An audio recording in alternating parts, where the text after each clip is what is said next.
वाटतं ना हुजूरबगीच्या बायका छान वाटतं. त्यानं काय उद्योग केलाय मला माहित नाही. आमच्या नातवानं काहीतरी लाईव्ह करून टाकलंय. अरे आता बापरे बघूया. जोरदार आहे एकदम. तेव्हा तो बाकी आपला गप्पा आणि मारूया. ते करोनामुळे ऑनलाईन मुळे ही मुलं सगळी तयार झालीत एकदम हो. सगळं ऑपरेट करायला. ते तर आधी एवढं नव्हते वापरत ते. मुलं जरा धडपडी असतात. नाही पण मुलं जरा धडपडीच असतात. मला असं वाटतं की ते काही ना काहीतरी खडखुड खडखुड करतच असतात हो सगळ्या ह्याच्यावर, नवीन ह्याच्यावर. पण पूर्वी ना आणि हे द्यायचे नाहीत ना लोक, मोबाईल वगैरे द्यायचे नाहीत वापरायला, लॅपटॉप, कारण ते काय काही खेळत बसत. पण आता त्यांना शाळेतच हवा म्हटल्यावर त्यांना मिळतो. ती आली ज्योत्स्ना हो जस सावंत, हो ना, म्हणजे आधीची आठवण आपल्याला लक्षात राहतात ना. ते काही चेहरे आठवत नाहीत लवकर. बरोबर. नेमकं आज त्याचं ते ऑपरेटिव्ह सकाळी होते, सकाळीच गेलाय तो पहाटे. आला की त्यांचं संपून डॉक्टरांचं असं काही वेळ दिली तरी सांगता येत नाही ना. अवघडच होतंय सगळं.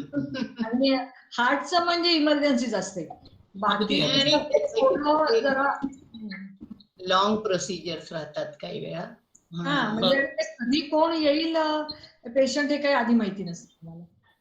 नाही प्लॅन्ड ऑपरेटिव्हला तरी हे होतं, पण नंतर येईल.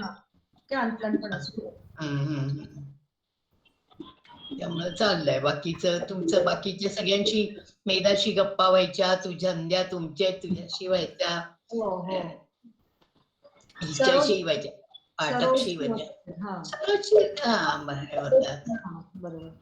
आणि तू संध्या रानडे पण होती आता. मंगला रानडे. मंगला रानडे ठीक नाही तिला पिन करते, तिला पिन करते.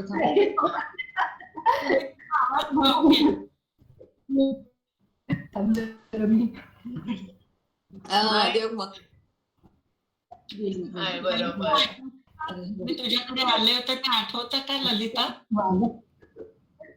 ललिता होती, ललिताच्या घरी जायची एकदम आतेमध्ये गेलेली होते बरेचदा. ललिता मी तुला खरं आता ओळखलंच नाही ग. मी ललिता देवधर किती वेळा फोनवर आता बोललो आम्ही. तिनं नुसतीच दिसतीये, तिनं हे नाहीये नसेल बहुतेक. ललिता ती दिसतीये मंगल दिसते का? तिला पिनअप केलं मंगला. म्हणजे मंगलाला तेच म्हटलं, आम्ही नेहमी 2 मंगल असल्यामुळे मंगल रानडे म्हणजे मंगल म्हणायचं, आणि हिला मंगला कधी मंगल. आता दिसली बरोबर. पटकन आली आता. बरोबर. आता ललिता हे झाली. ललिता मध्ये का दिसते काय काय म्हणते? काय नाही, मजेत आहे.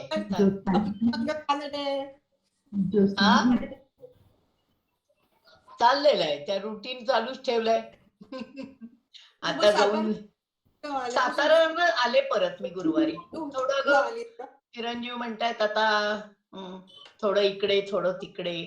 तिकडे एकटीच आहे ना मग तू येतात का काय? दर मुलगा आणि फॅमिली येतात का तिकडे?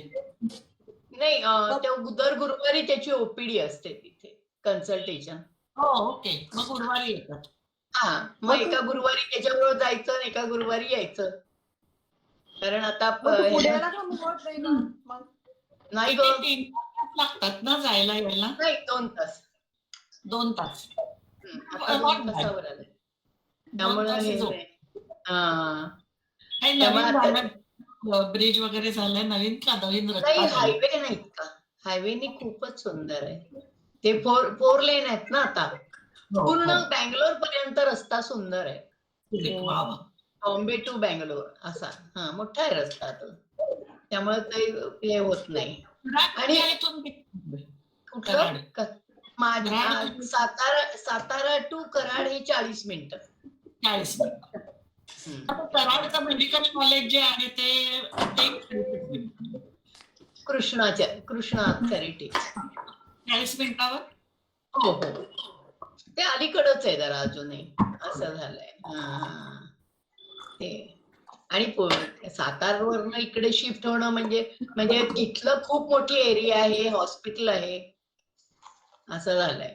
आता 1 वर्षाचा गॅप पडला तर चिरंजीव म्हणतात म्हणजे तो प्रॉब्लेम हे झाला मला, बाकी काही नाही. आणि तुझ्या साताऱ्यावरूनच जायला. येस येस येस येस, माझ्या इथून जवळ ते हे आहे ना ग, फुलांचं कास पठार. सज्जनगड वगैरे जवळ आहे ना तिथून? हो, सज्जनगड जवळ, इथून जवळच आहे. आणखीन काय म्हणते ललिता, तू तिकडे येतेस ना ग, US ला पण होती. पण आता मी बघू केव्हा तरी एप्रिल मध्ये यायचं म्हणतीये तिकडे. एप्रिल मध्ये? बर बर. तिकडे म्हणजे कुठे? मी माझा एक मुलगा सिएटलला आहे आणि एक मुलगा सॅन फ्रान्सिस्कोच्या तिथे. हो, ते आम्ही तुला म्हटलं ना, आपण चॅट केलं होतं. हो हो, एरिया. ते म्हटलं एवढ्या सगळ्यांची आहे, तू कधी आली? त्याचा एक ग्रुप इकडे करायचा. कधी आली? मी 22 डिसेंबर. हा हा, वर्ष झालं ना, वर्षाच्या पुढे कधी मिळेल मला हे हो, एक्सटेन्शन, किती मिळणार ना. त्यामुळे मी आपलं हे केलं. मंगल, कुठे असते तू? मी पुण्याकडे. कुठे असतेस? पुण्यामध्ये. बर बर बर. मंगल तुझा आवाज नीट येत नाहीये.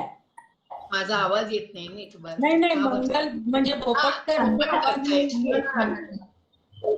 अरे रोहिणी आली. आहे रोहिणी पण आहे. ब्लर दिसते. मी कसं हाय, मी रोहिणी, कशी आहेस? रोहिणी आली आहे, सगळे रोहिणी काय गडबडीत रोहिणी.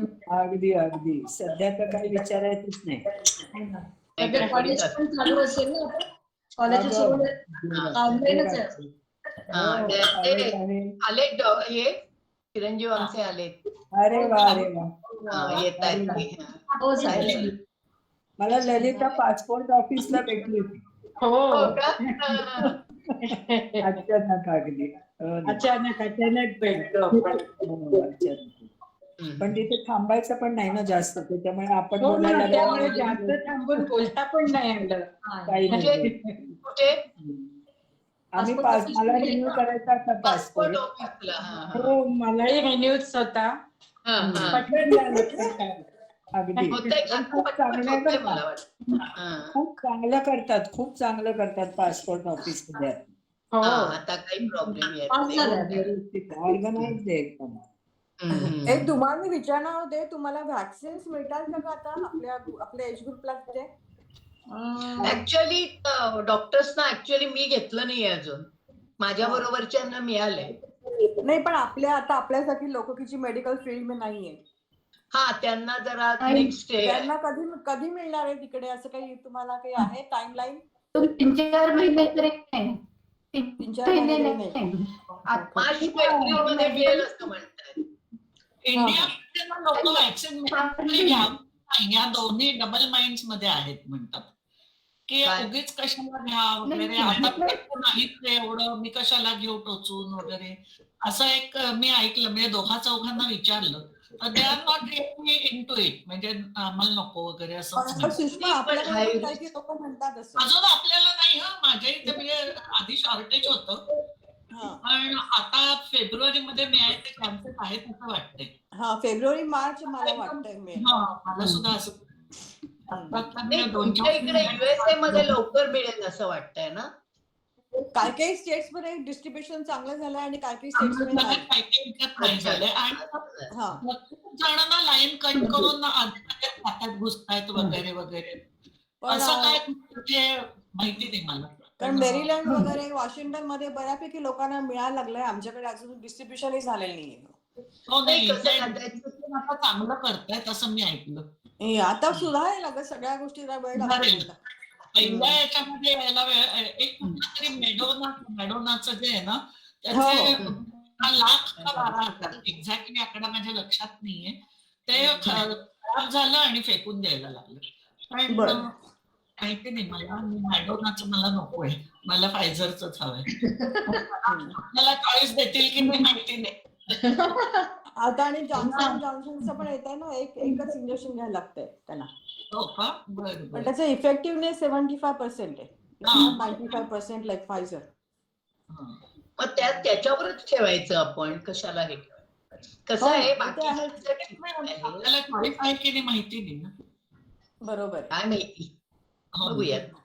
पण मी घेऊन टाकणार आहे आता गेल्यानंतर म्हणजे पण थोडस नंतर जे त्रास होतो ना त्यासाठी कुणीतरी आपल्या जवळ पाहिजे. मला इथे त्याच्याबरोबर आलं पाहिजे ना तेव्हा मी घेणार घेऊन इकडे येणार कारण तिथे मला साताऱ्याला लवकर मिळतंय. अच्छा अरे वा प्रॉब्लेम ऍज अ डॉक्टर तिथे लवकर मिळेल आणि मग तिथून घेऊन त्याच्याबरोबर इकडे यायचं म्हणजे काही त्रास झाला तरी आपल्याला अवेलेबल होईल.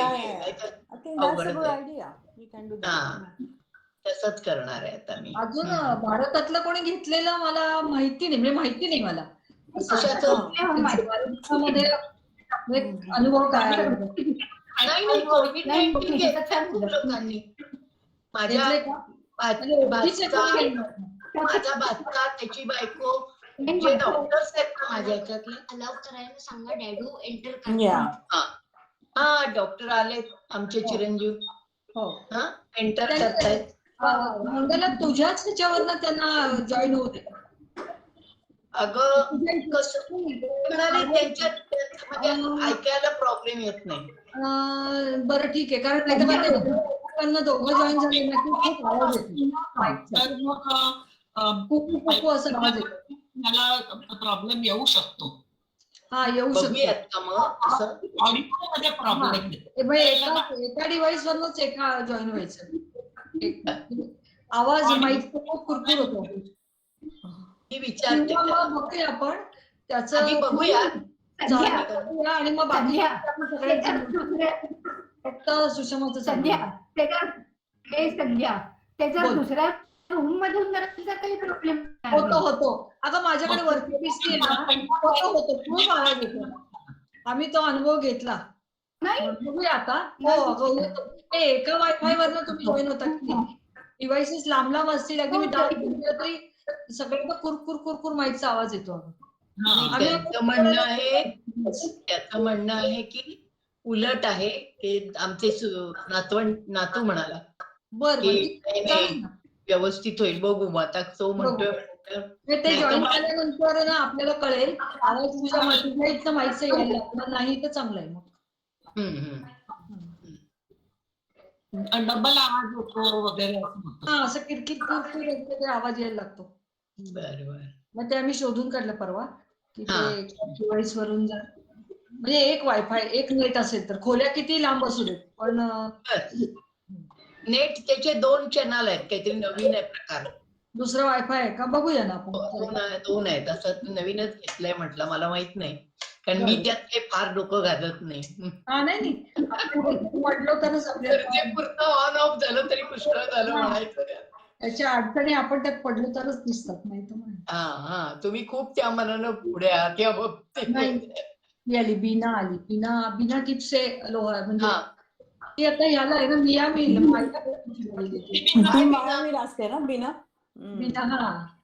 हाय मीना काय म्हणतो झालं का वॅक्सिन झालं नाही अजून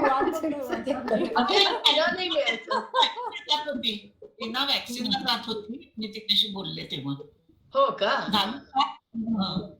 मग लवकर मिळालं तिचा पहिला शॉट झाला. अच्छा नाही काहींचे तर दुसराही झाला. ती म्हणते काही रिॲक्शन आली का थोडस काहीतरी ताप वगैरे असं येतो असं ऐकलंय. ऐकायला येत नाहीये. बिनाचा माईक हे म्यूट आहे. अनम्यूट कर तुझा माईक बिना. अनम्यूट करते. ओके आता येतंय. माझा दुसरा आला रिॲक्शन.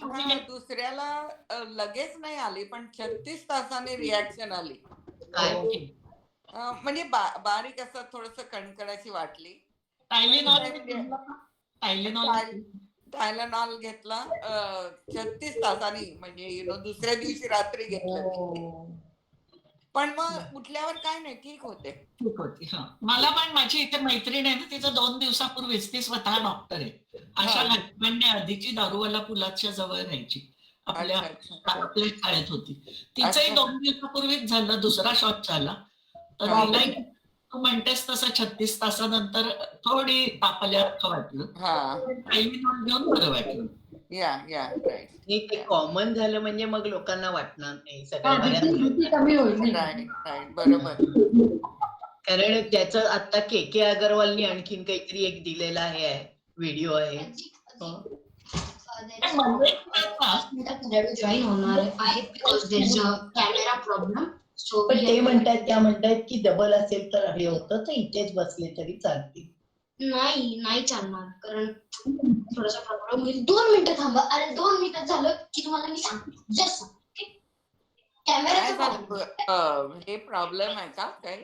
ते त्याला सांगते मीडिएटर जरा हे आहे, ठाम आहे. आणि कोण आहे? अरे बरेच जण. किती जण? आणखीन 4 जण आहेत. आणखीन कोण आहे कोणाच ठाऊक. हळूहळू जॉईन होती. ज्योत्स्ना तावडे एकेकीनं हे करायचं. सावंत आम्ही पहिली जेव्हा मीटिंग घेतली ना, तेव्हा आम्ही सगळ्यांनी एकमेकांची ओळख आणि मग सगळं जरा पहिली अशीच घेतली, गप्पांचीच मीटिंग. परत घेऊ आपण पाहिजे तर, एकदा करूयात ना, कसं करूयात परत एकदा. परत सगळ्या जणी एकमेकींची गाण्याच्या भेंड्या आणि काय गाण्याच्या भेंड्यांचं करायचंय. ओके. अरे बघ, आयुष्यात मला 2 गोष्टी अजिबात जमणार नाही, याच्यावर मी ठाम आहे. म्हणजे एक गाणं आणि दुसरं म्हणजे ड्रायव्हिंग करणं. गप्पा बंद करा. जॉईन होते प्लीज. ओके.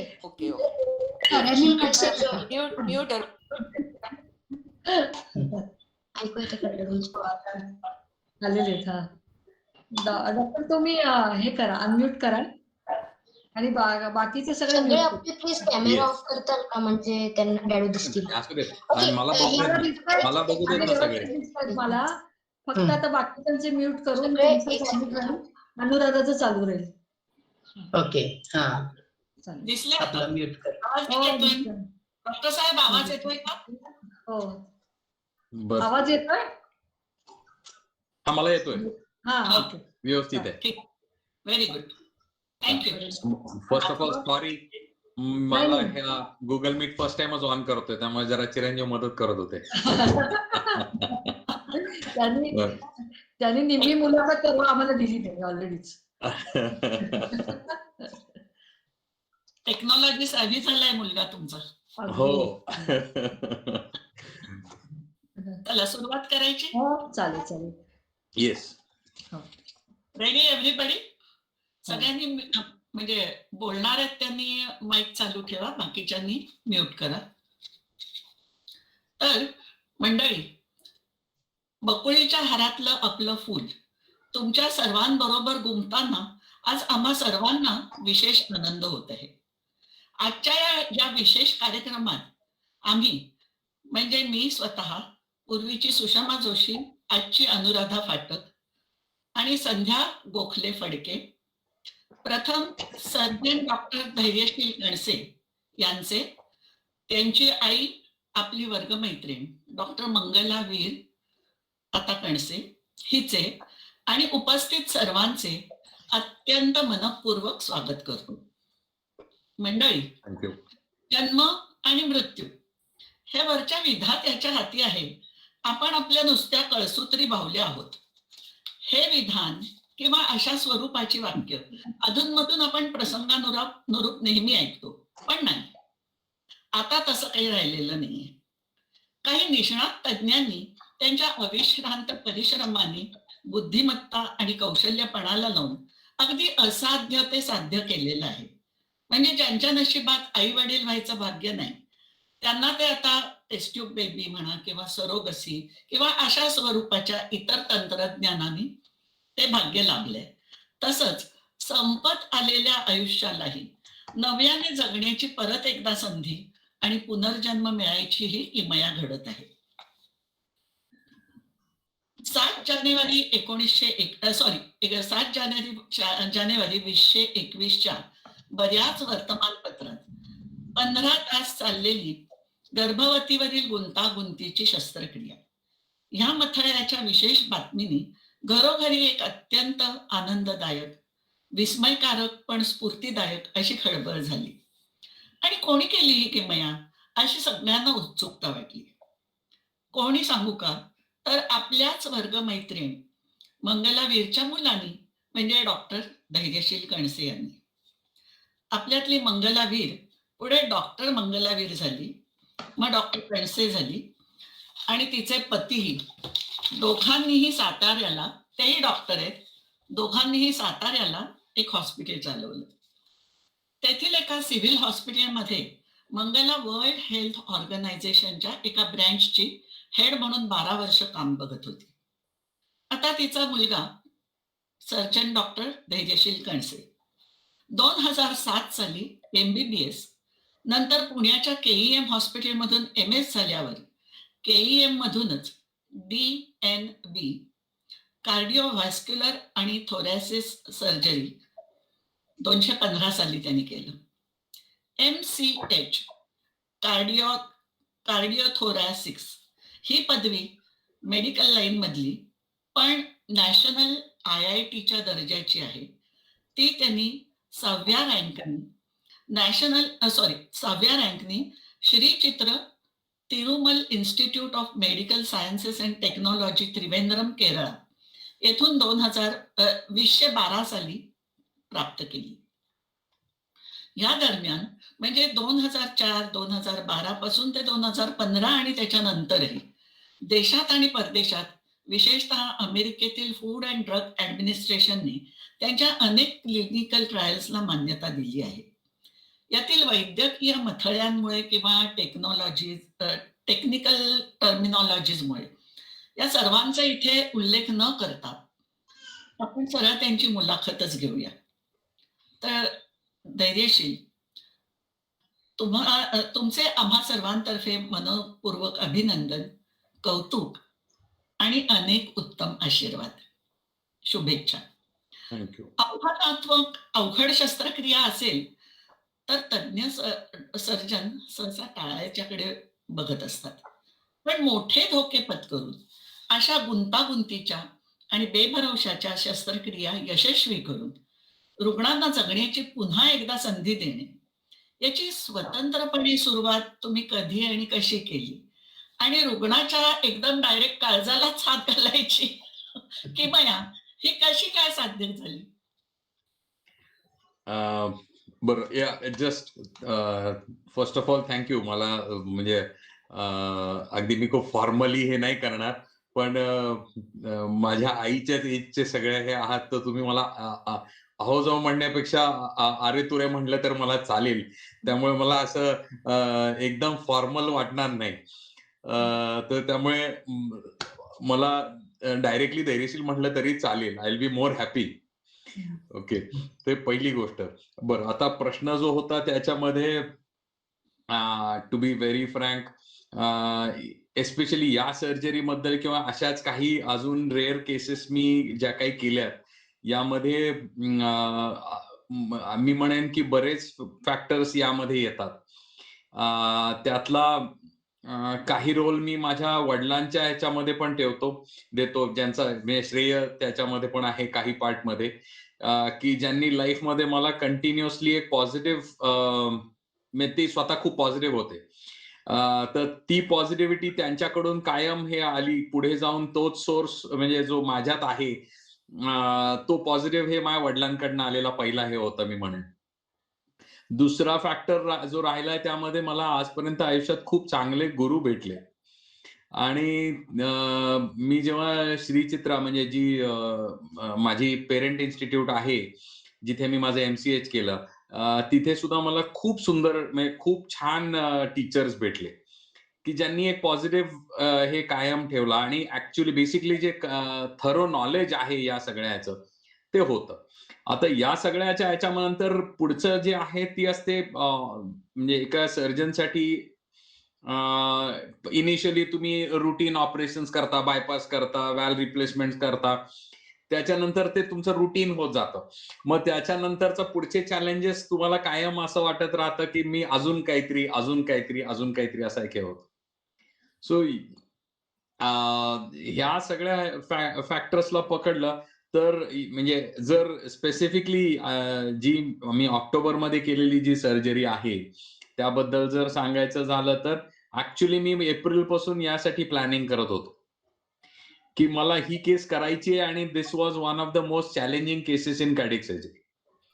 आणि तर त्यामुळे ते प्लॅनिंग जे होतं ते दॅट एव्हरीथिंग वर्कड आउट. म्हणजे एव्हरी मंथ मी काही ना काहीतरी त्यामध्ये ऍडअप करत गेलो. मी आय वेंट ऑन डिस्कसिंग, कारण ही केस म्हणजे जी फ्रोझन एलिफंट ट्रंक सर्जरी जी आहे ती बेसिकली आधी तर ती सर्जरी फक्त आधी चेन्नईला झालेली आहे आणि दिल्लीत झालेली आहे. सो असं कुठे बाकी हे नव्हतं. पण then I kept on discussing, planning, आणि over a period of time ज्यावेळी हा पेशंट आला, हा पेशंट माझ्याकडे सप्टेंबरमध्ये आला आणि इट वर्कड आउट. अशाच हार्टच्या वेगवेगळ्या कोणत्या प्रकारच्या सर्जऱ्या तुम्ही करतात? किती प्रकारच्या आधी आतापर्यंत उघडकीला आलेत? कारण रोज नवीन रुग्ण येत आहेत, रोज नवीन रोगराई होते किंवा रोज नवीन प्रकार आहेत. Actually to be very frank, खूप नवीन प्रकार नाही आहेत. म्हणजे इन अ सेन्स आजार बऱ्यापैकी सॉर्टेड आउट आहे. पण आजाराची डिफिकल्टी आहे आणि ऑपरेटिव्ह मधल्या डिफिकल्टी लेवल्स खूप वेगवेगळ्या आहेत. काही गोष्टी टेक्नॉलॉजीनी किंवा न्यूअर काही जे काही इम्प्लांट्स अवेलेबल झाले त्याच्यानी मॉडिफिकेशन्स येत आहेत. पण मोरोवर ज्या सर्जरीज आम्ही करतो, ज्या म्हणजे टू बी व्हेरी फ्रँक खूप जुन्या आहेत. म्हणजे म्हणलं तर बायपास सर्जरी ही खूप जुनी आहे. The most time tested and the most studied surgery is bypass surgery. तर तसं बायपास सर्जरी, व्हॅल्व रिप्लेसमेंट्स आणि असे मल्टिपल आहेत. पण आताच्या न्यूअर चॅलेंजेस जे आहेत ते असे आहेत की म्हणजे एक्झाम्पल की बायपास झाली आणि आता व्हॅल्वचा प्रॉब्लेम आहे, तर मग ती रिऑपरेशन्स आणि त्या ह्याच्यातले चॅलेंजेस, तसे असे बरेच सारे चॅलेंजिंग केसेस हे आहे. फक्त म्हणजे आय वुड स्पेसिफिकली से की घडलंय असं की अशी कितीतरी म्हणजे ट्रेनिंगचा पार्ट खूप मोठा फरक पडतो, ज्याच्यामध्ये मला माझे जे गुरु आहेत आणि ज्यांच्यामुळे मला हा नवीन हे करताना मला मे बी कम्पॅरेटिव्हली सोपं गेलं. हा, व्यक्तीच्या काय किंवा पेशंटच्या काय काय प्री कंडिशन्स असताना शस्त्रक्रिया होऊ शकते? उदाहरणार्थ कोणाला डायबिटीस आहे किंवा हा प्रश्न आमच्याकडे बऱ्याच वेळा येतो. लोकांचा एस्पेशली डायबिटीस म्हणलं की ऑपरेशन नको असा एक रुटीन हे असतो. आणि that is one wrong interpretation of the. आणि बऱ्याच वेळा टू बी व्हेरी फ्रँक आमचेच म्हणजे दुसरी जी अलाइड ब्रँच आहे, जी कार्डिओलॉजी आहे, मी कार्डियक सर्जन आहे, तसं कार्डिओलॉजी साईडचे जे अँजिओग्राफी आणि अँजिओप्लास्टी करणारे डॉक्टर्स आहेत ते या ह्याच्यामध्ये बऱ्याच वेळा थोडाफार त्यांचं इन्क्लिनेशन अँजिओप्लास्टी करतानाच्या ह्याच्यामध्ये ते हे कायम पहिला प्रोजेक्ट केलं करतात की डायबिटीस आहे तर मग आपण थोडक्यात नुसतं अँजिओप्लास्टी करून बाहेर येऊ. पण रियालिटी अशी आहे की डायबिटीस हा आमच्याकडे असलेले जर पेशंट 100 पेशंट बघितलं, यातले साधारण एक 75 ते 80 पेशंट हे डायबेटिक असतात. So it is a common thing for us. पण याच बरोबर आज आम्हाला जर आम्ही we have modified our self in such a way that complications आणि बाकी सगळं हे रिड्यूस करण्याची आता बराच आम्हाला we have mastered over it, you can say, in diabetics also. त्यामुळे diabetes is not contraindication for surgery. आम्ही रेग्युलरली ते करतोच. तसेच बाकी टू बी व्हेरी फ्रँक कितीतरी या सगळ्या ह्याच्यामध्ये असं कॉन्ट्राइंडिकेशन क्लासिकल सर्जरीसाठी काहीच नाहीये. बरोबर. Difficulty levels can be different, complications, possibility of complications are different. पण म्हणजे देन ह्या सगळ्यातून सुद्धा पेशंट चांगले होतात. म्हणजे जसं या पेशंटमध्ये पेशंट प्रेग्नंट होती. That was a very high risk possibility that she could have died on table also, जर मी तसंच तिला ऑपरेट करण्याचं हे झालं असतं तर ते सगळं मला विचार करावा लागतो, मला त्यात प्लॅनिंग करायला लागतं. आणि 30 वीकच्या प्रेग्नन्सीमध्ये I had to save the child also. म्हणजे मी जे या सर्जरी मधली सिच्युएशन अशी होती की ऍक्च्युली एका सिनियर म्हणजे एक सिनियर कार्डियक सर्जन ज्यांनी याच पेशंटला 10 वर्षापूर्वी ऑपरेट केलं होतं, त्यांनी या पेशंटला सांगितलं की नाही, लिमिटेड तेवढंच फक्त स्टेंटिंग करून घ्या आणि सोडून द्या. ओके, तर स्टेंटिंग करून द्या आणि सोडून द्या. जेव्हा हा पेशंट वॅस्क्युलर सर्जनकडे गेला, जो जनरली स्टेंटिंग करतात, तर ते वॅस्क्युलर सर्जननी सांगितलं की या पेशंटला बाकीचे पण प्रॉब्लेम आहेत, आधीच्या ऑपरेटिव्हच्या याच्यामध्ये पण इश्यूज आहेत, आणि अशा याच्यामध्ये जर मी अर्धवट काम केलं तर long term life she will have problems. So the senior most surgeon sed that okay, I don't have expertise, तुम्हाला हवंय तिकडे घेऊन जाऊ. पण मग अशा सिच्युएशन मध्ये घडतं असतं की I have to plan it properly before, की if I have to save the child आणि बाकी आहे. तर असं सगळ्या गोष्टी येणार, आणि याच्यामधले डिफिकल्टीज किंवा बाकीचे आजार याच्यानी रिस्क वाढू शकते. येस, नक्कीच. पण then when you plan it properly you have ways out. किती लहान मुलांवर जुएनाईल शस्त्रक्रिया म्हणतो आपण, ते किती लहान मुलांवर आणि वयाच्या किती वृद्धत्वावर शस्त्रक्रिया होऊ शकते? Very nice question. याच्यात कारण असं आहे की कार्डियक सर्जरी, एस्पेशली मी कार्डियक सर्जरी बद्दल बोलतोय, तर आमच्याकडे 1 दिवसाचे बेबी सुद्धा ऑपरेट करतात, जिथे लाईफ सेव्हिंग आहे. जिथे लाईफ सेव्हिंग आहे तिथे इमिजिएट लागेल तिथे अगदी 1 day old child also is operated. Okay, where there is a need to save the child, नाही तर ते बेबी जाईल किंवा असं ह्याच्यामध्ये एक. आणि the oldest you can say operated, जर एक उदाहरण मी जे बऱ्याच वेळा देतो, की ज्याच्यामध्ये एस्पेशली आपल्याकडे इंडियन सिनारिओ मध्ये असा एक कन्सिडरेशन आहे की आता 75 वय झालं, आता 80 वय झालं, आता काय पुढे राहिलंय. सो यु नो हा टिपिकल आपल्याकडचा आउटलुक राहतो. आयुष्य जगून झालं, आता कुशाला काय, बरोबर आहे. तर अशा याच्यामध्ये the best example is of doctor Michael DeBakey म्हणून, म्हणजे प्रोफेसर, जे स्वतः कार्डियक सर्जन होते आणि ज्यांनी आऑर्टिक सर्जरीमध्ये त्यांचा वन ऑफ द गुरु याच्यातले टॉपचे कार्डियक सर्जन. तर म्हणजे ज्यांनी बोरिस येल्सिनला ऑपरेट केलं होतं, अमेरिकन सर्जन पण रशियाच्या प्रेसिडेंटला ऑपरेट केलेला असा माणूस. तर आणि त्यांच्या नावाने बरेच म्हणजे त्यांनी बरेच शोध लावलेले आहेत, बरेच हे केलं. म्हणजे आता मी जी सर्जरी केली यातला जो ग्राफ्ट वापरला तो डॅक्रॉन नावाचं कापड जे आहे त्याचा शोध सुद्धा मायकल डिबेकींनी लावलेला होता. तर याच्यात आऑर्टिक डिसेक्शन म्हणजे आता हे जे ऑपरेटिव्हचं हे होतं याच्यात त्यांची मास्टरी होती, आणि त्यांनी ही सर्जरी सगळ्यात जास्त मॉडिफाय केलेली होती. ज्याची इनिशियल पार्ट म्हणजे जो मी फ्रोझन एलिफंट ट्रंक नाही, पण जो बेंटाल पार्ट जो मेजर पहिला त्याच्यात माझ्या या पेशंट याच्यामध्ये मला ऍडिशनल करायला लागला तो, तर त्याच्यामध्ये आवटा फाटतो अशी परिस्थिती होती. तर या मायकल डिबेकींना 31 जानेवारी 2005 ला छातीत दुखलं, जेव्हा त्यांचं वय 97 होतं, आणि त्यांना स्वतःला सेम आऑर्टिक डिसेक्शन आहे असं डिटेक्ट झालं. सो त्यावेळी त्यांनी सांगितलं, आता माझं वय 97 आहे आणि मला आता काय ऑपरेट करून घ्यायचं नाहीये. 6 फेब्रुवारीला ते अनकॉन्शियस झाले. त्यावेळी त्या रात्रीतून हॉस्पिटलचे एथिकल कमिटी मीटिंग बसली. त्यांची बायको आणि त्यांना बरेच वर्ष असिस्ट करणारे सर्जन डॉक्टर नूनन म्हणून ते एकत्र बसले, आणि त्या रात्रीतल्या 1 तासामध्ये डिसिजन झाला की 97व्या वर्षी आपण ऑपरेशन करायचं. सो मायकल डिबेकीवर तेच ऑपरेटिव्ह झालं जे त्यांनी मॉडिफाय करून सगळ्यात जास्त हे केलेलं होतं, प्रोपोनंट ज्यांचा हे होता. आणि ही अंडरवेंट द बेंटाल प्रोसिजर. ही बेंटाल प्रोसिजर त्यांच्यावर झाल्यानंतर म्हणजे 97व्या वर्षी झाली, आणि त्याच्यानंतर ते घरी गेले. पुढे 2 वर्ष जवळपास जगले. 100ला 3 महिने राहिले असताना दुसऱ्या कारणाने ही डाईड. ओके, म्हणजे या सर्जरी सक्सेस होतात. Yes, understand everything has its own limitations. म्हणजे यामधला माइंडसेट, माझा पर्सनल ओपिनियन असा आहे की पेशंटचा माइंडसेट खूप मॅटर करतो. मी 83 इयर ओल्ड आणि 86 इयर ओल्ड बायपास केलेले आहेत आणि ते चांगले होऊन घरी गेलेले.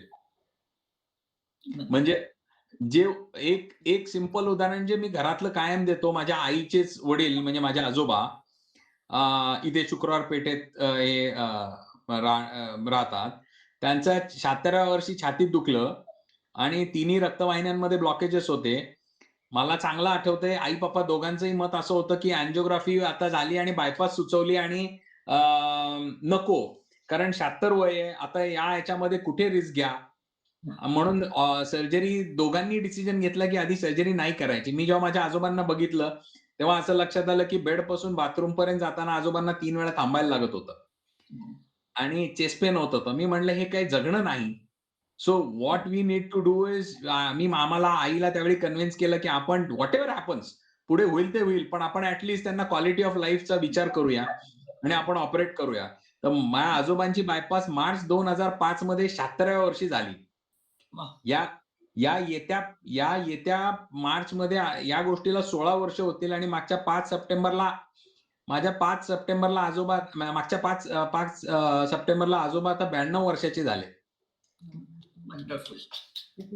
अच्छा, महत्वाच्या मगाशी तुम्ही म्हणला की ज्यांच्यावर बेंटाल शस्त्रक्रिया किंवा जगातल्या महत्वाच्या व्यक्तींवर शस्त्रक्रिया करताना त्या म्हणजे एकतर अशा भारतात म्हणजे भारतातले लोक परदेशात जाऊन करून घेतात शस्त्रक्रिया.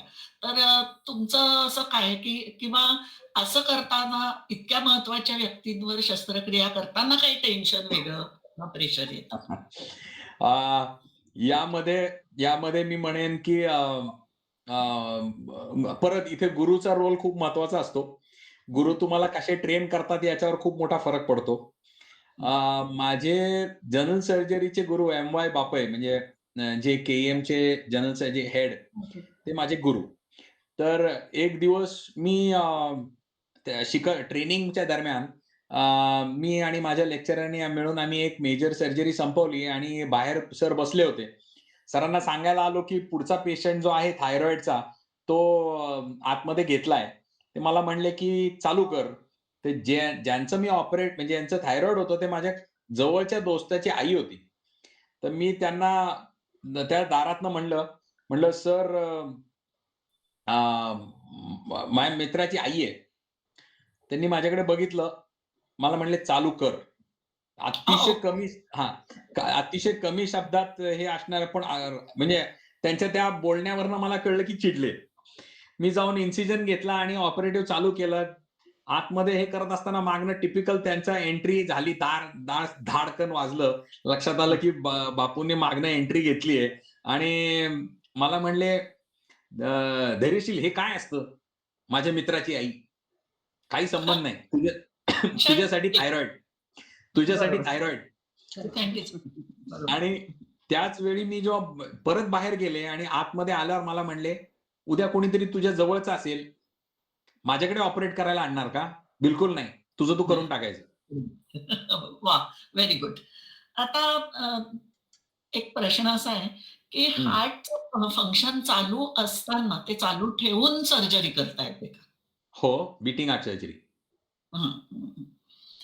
नंतर सर्जरीसाठी लागणारे उत्तमोत्तम पार्ट्स इंडियात मिळतात का? हो, नक्कीच, सगळे मिळतात. आज सगळं काही अवेलेबल.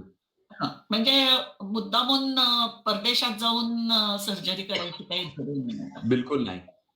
मी एक छोटस यामध्ये ऍड करेन, म्हणजे माझं मत असं आहे की इन्स्ट्रुमेंट्स किंवा बाकी सगळ्या याच बरोबर ऍक्च्युअली सर्जिकल याच्यातलं प्लॅनिंग खूप मॅटर करतं. आणि दुसरी गोष्ट जी इम्पॉर्टंट आहे ती म्हणजे तुमचा हँड्स ऑन एक्सपिरियन्स. तर यामध्ये जर बघायला गेला तर इंडियन सर्जन्स, इव्हन अमेरिकेमध्ये सुद्धा Indian surgeons are better surgeons, because आपण एवढा आपला हँड्स ऑन इतका हे असतो की म्हणजे जिथे आपण एक जर सांगायचं झालं तर आपण दिवसाला आम्ही 3-3, 4-4 ऑपरेटिव्ह करतो, की ज्यावेळी तिथे उलट तेवढे होत नाहीत, कारण नंबर तेवढा त्यांचा नाहीये. आपलं पॉप्युलेशनच एवढं आहे, की आपल्याला hands on we are far superior to them. नंतर शस्त्रक्रियेदरम्यान सर्व सुरळीत चाललेलं आहे, आता अगदी स्मूथली सगळं चाललेलं आहे.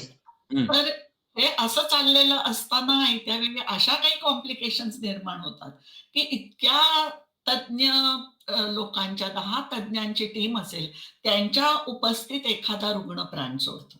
तर मग त्याची कारणं सापडतात का? का आयत्या वेळी कॉम्प्लिकेशन्स होतात म्हणून, किंवा काहीतरी आपल्याकडे चुकीचा भाग येतो, असं काही होतं का? जनरली अनएक्सपेक्टेड खूप कमी असतं. हं, हं, हं. ओके. म्हणजे मी एस्पेशली कार्डियक सर्जरी बद्दल बोलतोय. पण ऑन टेबल सरप्राइजेस काही वेळा होतात, नाही असं नाही. पण आता आधीपेक्षा we are in a much better position to say की नाही बाबा, if things are plan properly generally आपल्याला तेवढ्या अडचणी येत नाहीत. पण बरं. अशी परिस्थिती येऊ शकते का? तर येऊ शकते. याचं कारण असं आहे की एखाद्या व्यक्तीचे आतले सगळे टिश्यूज इतके नाजूक असतात, की मी सगळं हे करायला गेलो तरी अनएक्सपेक्टेडली कुठेतरी इंजुरी होऊ शकते. कारण ते टिश्यूज आमचं इन्स्ट्रुमेंट जे आहे, ज्यांनी पकडायला पाहिजे ते जर व्यवस्थित पकडताना त्याच्यानीच इंजुरी व्हायला लागली, तर काय करणार? काय करणार? बरोबर. मग अशा वेळी दैव बलवत्तर तर असं म्हणावं लागेल नाही का? त्याचं नाही का, आज त्याचं दैव बलवत्तर नाही, किंवा असं दैवावर सोडता येतं का? म्हणजे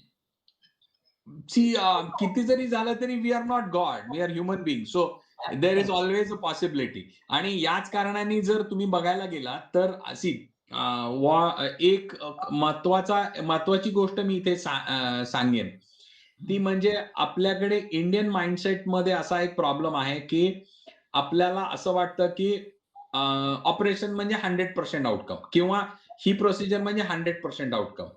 पण हे असं नाहीये. याचं कारण असं आहे, की जगभरात आम्ही जेव्हा कधी अभ्यास करतो, तेव्हा प्रत्येक गोष्टीला स्टॅटिस्टिक्स आहेत.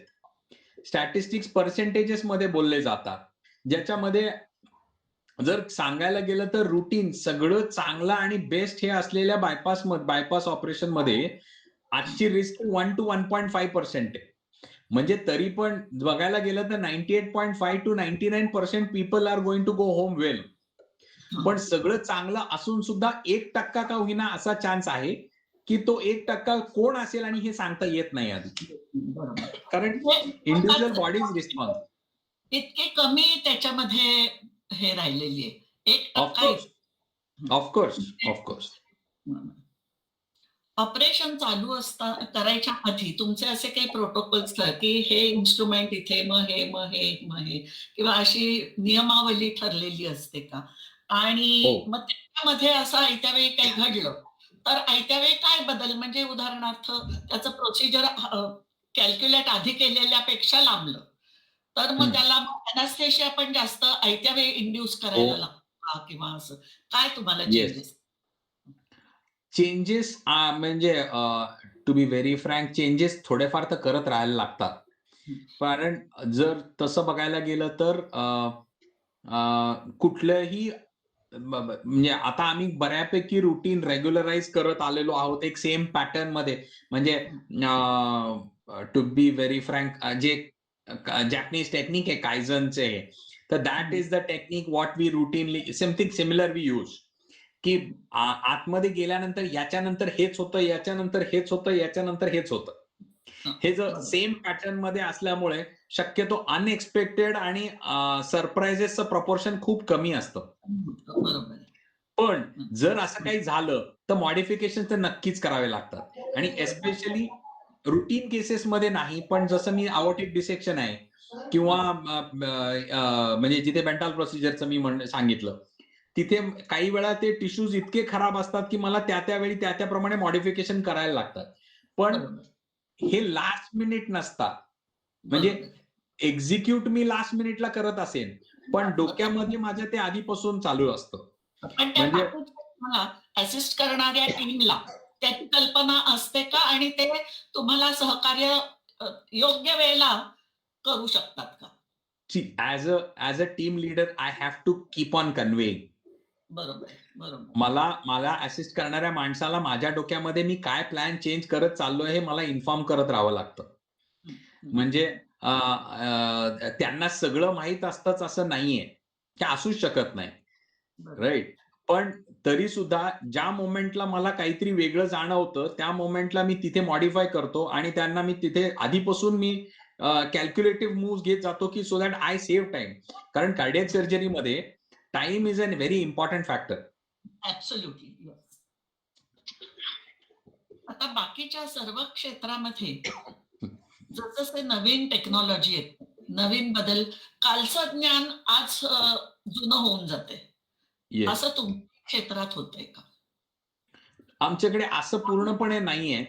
कारण असं आहे की मी जसं म्हणलं की मोस्ट स्टडीड हे वॉज बायपास, तसं आमच्याकडे मॉडिफिकेशन्स येत आहेत, पण आउटडेटेड होणाऱ्या गोष्टी खूपच कमी आहेत. कारण आधीच जेव्हा त्या आल्या किंवा सर्जरी पासून कार्डियक सर्जरी जेव्हा इव्हॉल्व्ह झाली तेव्हा त्याच्या आधीची फेज अशी होती की जे कोणी ग्रेट सर्जन्स होते त्यांनी आधीच हे केलं होतं, प्रेडिक्ट केलं होतं की तुम्ही हार्टला कोणी हातच लावू शकणार नाही. तुम्ही हार्टला हात लावला की संपतं सगळं. अशा ह्याच्यापासून आज इतक्या लेवलला आपण मॉडिफाय होत इथपर्यंत आलेलो आहोत. पण ज्यांनी हे सगळं तयार केलं, ज्यांनी हे मॉडिफिकेशन करत आले, त्यांनी ऍक्च्युली आयुष्य घालवलंय त्यांचं या ह्याच्यामध्ये. म्हणजे नाही म्हणजे याच्यामुळे रोज नवीन जसं शोध त्याची ती चेन आहे. हो, पण ती आधीच्या माणसांनी इतक्या गोष्टी करून झाल्या की त्याच्याने आम्हाला वन वे खरं सांगायचं तर आज whatever success we have achieved is because आम्ही त्यांच्या खांद्यावर उभे आहोत म्हणून आम्ही सक्सेसफुल दिसतोय. नाहीतर हे नाहीये, कारण ते ग्रेट होते, आम्ही त्यांना रेप्लिकेट करतोय. तुमची पुढची महत्वाकांक्षा आता काय आहे? तुम्हाला स्वतःचं कार्डियक हे करायचंय, हॉस्पिटल काढायचंय किंवा टू बी व्हेरी फ्रँक, मी हॉस्पिटल काढण्याचा थोडा अगेन्स्ट आहे. कारण मला फक्त कार्डियक सर्जरीवर फोकस करायचा आहे. I love my branch. त्यामध्ये मी कंटिन्युअसली स्वतःला म्हणजे ऍक्च्युली ही जी सर्जरी आहे ही माझ्यासाठी एक माइलस्टोन म्हणून पकडलाय मी. आणि त्याच्या पुढे मला अजून काही कॉम्प्लेक्स केसेस आहेत की ज्याच्यासाठी माझं प्लॅनिंग ऑलरेडी सुरू झालंय, जे अजून आपल्या इथे कुठे झालेल्या नाहीयेत. तर त्याच्या दृष्टीने माझे स्टेप्स चालू आहेत. पण आय वुड से की म्हणजे माय एक्सपिरियन्स हॅज बीन की ज्या लोकांनी स्वतःची हॉस्पिटल्स काढली त्या लोकांनी टेक्निकली त्या मेन सब्जेक्ट कडून डायव्हर्ट होऊन त्यांचा सगळा हे निघून गेला. So it's not about starting a hospital और बाकी आहे, पण I should continuously focus on good work आणि saving more and more lives. That's the only aim, nothing more than that. अजूनही कार्डियक सर्जरीमध्ये भरपूर करण्यासारखं आहे असं माझं मत आहे. अरे वा, क्या बात आहे. कोणत्या डिरेक्शन? पॅडन? म्हणजे कोणत्या डिरेक्शननी? पेसमेकर एक झालं किंवा असं अजून काहीतरी कृत्रिम हार्ट किंवा असं काहीतरी नवीन निघालेलं? नाही, ऍक्च्युली हे नवीन नाहीये. हे मायकल डिबेकीनी पहिल्यांदा आणलेलं होतं. सगळा अभ्यास मायकल डिबेकीनी केलेला होता, which is called total artificial heart. पण त्याला लिमिटेशन्स आहेत. त्याच्यामध्ये आताचे नवीन मॉडिफिकेशन्स पण आलेत, पण टोटल आर्टिफिशियल हार्ट काही लोकांमध्ये चाललंय, त्याचे कॉम्प्लिकेशन्समुळे त्याला सगळ्याला लिमिटेशन्स आलेले आतापर्यंत आहेत. आपली बॉडी फॉरेन गोष्ट पटकन ऍक्सेप्ट नाही करणार. कृत्रिम हार्ट नाही, कसं आहे आता ओव्हरऑल जर बघायला गेलं तर कृत्रिम गोष्ट एक्सेप्ट पण करेल. कारण आपण काय केलं, आपण आपली बॉडी कशाला सूट करून घेते याचे सगळ्याचं मटेरियल आपल्याला आता माहिती आहे, तर त्याचा वापर करून आपण बनवू सुद्धा. पण it has limitations of its own. म्हणजे काय, तर त्याच्यामध्ये ब्लड थिनर्स लागतात. त्या ब्लड थिनर्समुळे प्रॉब्लेम्स आहेत. त्याच्याबरोबर फॉरेन बॉडी जेव्हा तुम्ही बॉडीत घालणार तेव्हा त्याला चार्जिंग करण्यासाठी कुठेतरी हे पाहिजे. त्याची जी केबल बाहेर निघते त्याच्यातून इन्फेक्शन जाऊ शकतं. So there are lot of things which is steel complex. तर त्याच्यासाठी न्यूअर हे आलेले आहेत, म्हणजे जे पूर्वी खूप बल्की होते त्याच्याऐवजी आमच्याकडे वॅड्स म्हणतो आम्ही, म्हणजे लेफ्ट व्हेंट्रिक्युलर ऍसिस्ट डिव्हाइस. म्हणजे काय, ते डाव्या बाजूचं हृदय तुमचं वीक काम करतंय, तर त्याच्यात असं एक पिस्टन सारखं एक हे घालायचं, बसवायचं, की दॅट विल ऍडिशनली हेल्प. असे बरेच हे आता येत आहेत, नाही येत असं नाहीये, पण अजून they have their own limitations, आणि maybe over a period of time all this things will be possible. Cholesterol हा जो काही प्रकार आहे ना, तो मध्यंतरी काळात हृदयाला फार धोकेदायक आहे वगैरे वगैरे, म्हणजे दोन वेगळ्या वेगळ्या कॉन्ट्रॅडिक्टरी थिअरीज येतात की असं काही नाहीच असंही म्हणणारा एक ग्रुप आहे. बरोबर. म्हणजे काय सी आम्ही बरेच सारे पेशंट जे लिपिड्स म्हणजे कोलेस्ट्रॉल वाढलेल्या ह्याच्या बघतो, नाही असं नाही, पण हा जो काही स्कूल्स ऑफ थॉट्स आहेत ना, हे मेडिकल फील्ड मध्ये स्कूल्स ऑफ थॉट हा प्रकार आहे. म्हणजे एक स्कूल ऑफ थॉट एक म्हणतंय, दुसरं स्कूल ऑफ थॉट दुसरं म्हणतंय. खरं कोणाचं किंवा कोणी बाकीच्या सर्वसामान्य लोकांनी काय ऍक्सेप्ट करायचं जायचं. सी, जर एक सिंपल गोष्ट सांगायची झाली की जर दोन स्कूल ऑफ थॉटच आहेत, तर that what it means is there is still no consensus exactly. मला जे वाटतंय, मी जे बघितलंय त्याच्याप्रमाणे मी त्या एका स्कूल ऑफ थॉटला मी हे आहे, दुसऱ्या स्कूल ऑफ थॉटला आहे. म्हणजे याचा अर्थ as a human being we still have limitations. Common मॅनला यातनं सिंपल करून जे हवंय ना उत्तर, ते तेवढं उत्तर सोपी नाहीयेत काही वेळा. कळत नाही की खा बदाम. आजच सकाळी मी वाचलं की म्हणजे ऐकलं युट्यूबवर कोणीतरी एक डॉक्टरनीच टाकलेलं की बदाम आणि हे तुम्ही त्याच्यामध्ये कोलेस्टेरॉल किती आहे ते, म्हणजे अर्थात अक्रोडांमध्ये गुड कोलेस्टेरॉल, चांगलं कोलेस्टेरॉल, पण ते कशाला तुम्ही जास्त, म्हणजे चांगलं जरी असलं तरी का जास्त खाताय असं. मग त्याच्याऐवजी मी तुम्हाला जास्त खा असं.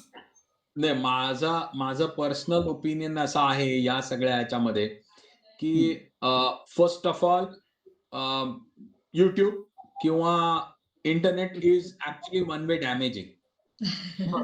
म्हणजे it is much more harmful. It is harmful.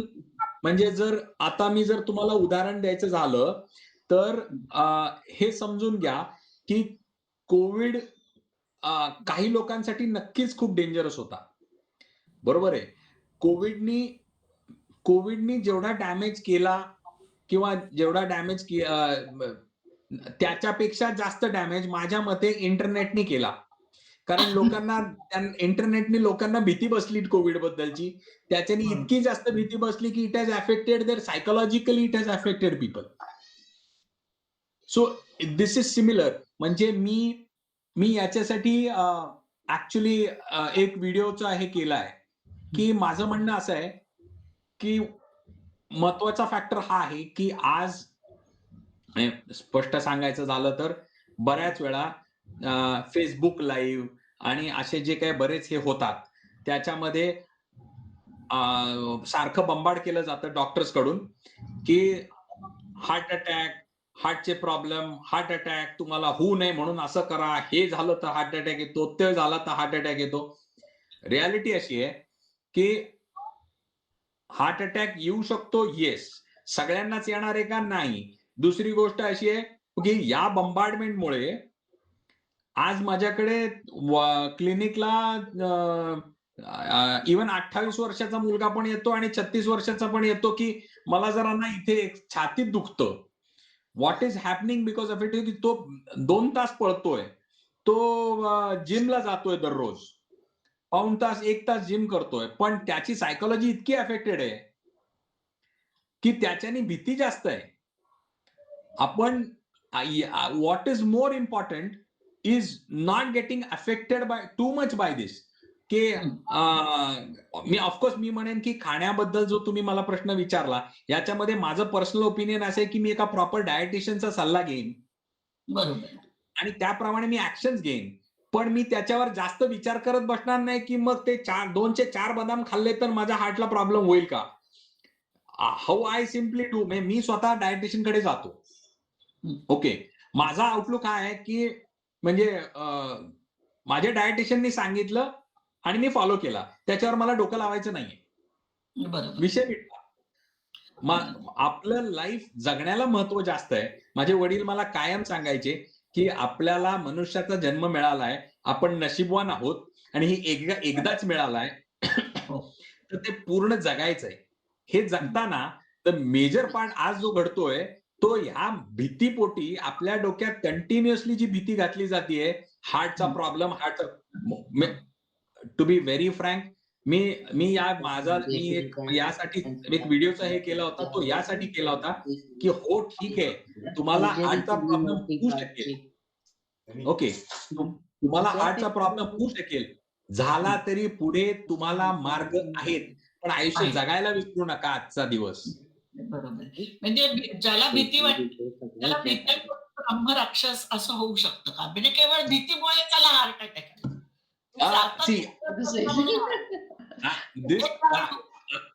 I strongly believe की कित्येक गोष्टी या सायकोसोमॅटिक असतात. आता याला सायंटिफिक प्रूफ माझ्याकडे नाहीये, पण सायकोसोमॅटिक आहेत कितीतरी गोष्टी की तुम्ही जितका जास्त स्ट्रेस घ्याल त्याच्यामध्ये तुम्हाला नक्कीच it is going to have a damaging effect on your body.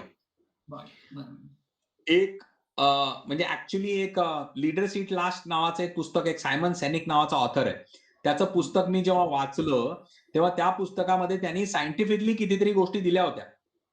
तर त्या सायंटिफिकली गोष्टीमध्ये मला असं लक्षात आलं की actually he was right.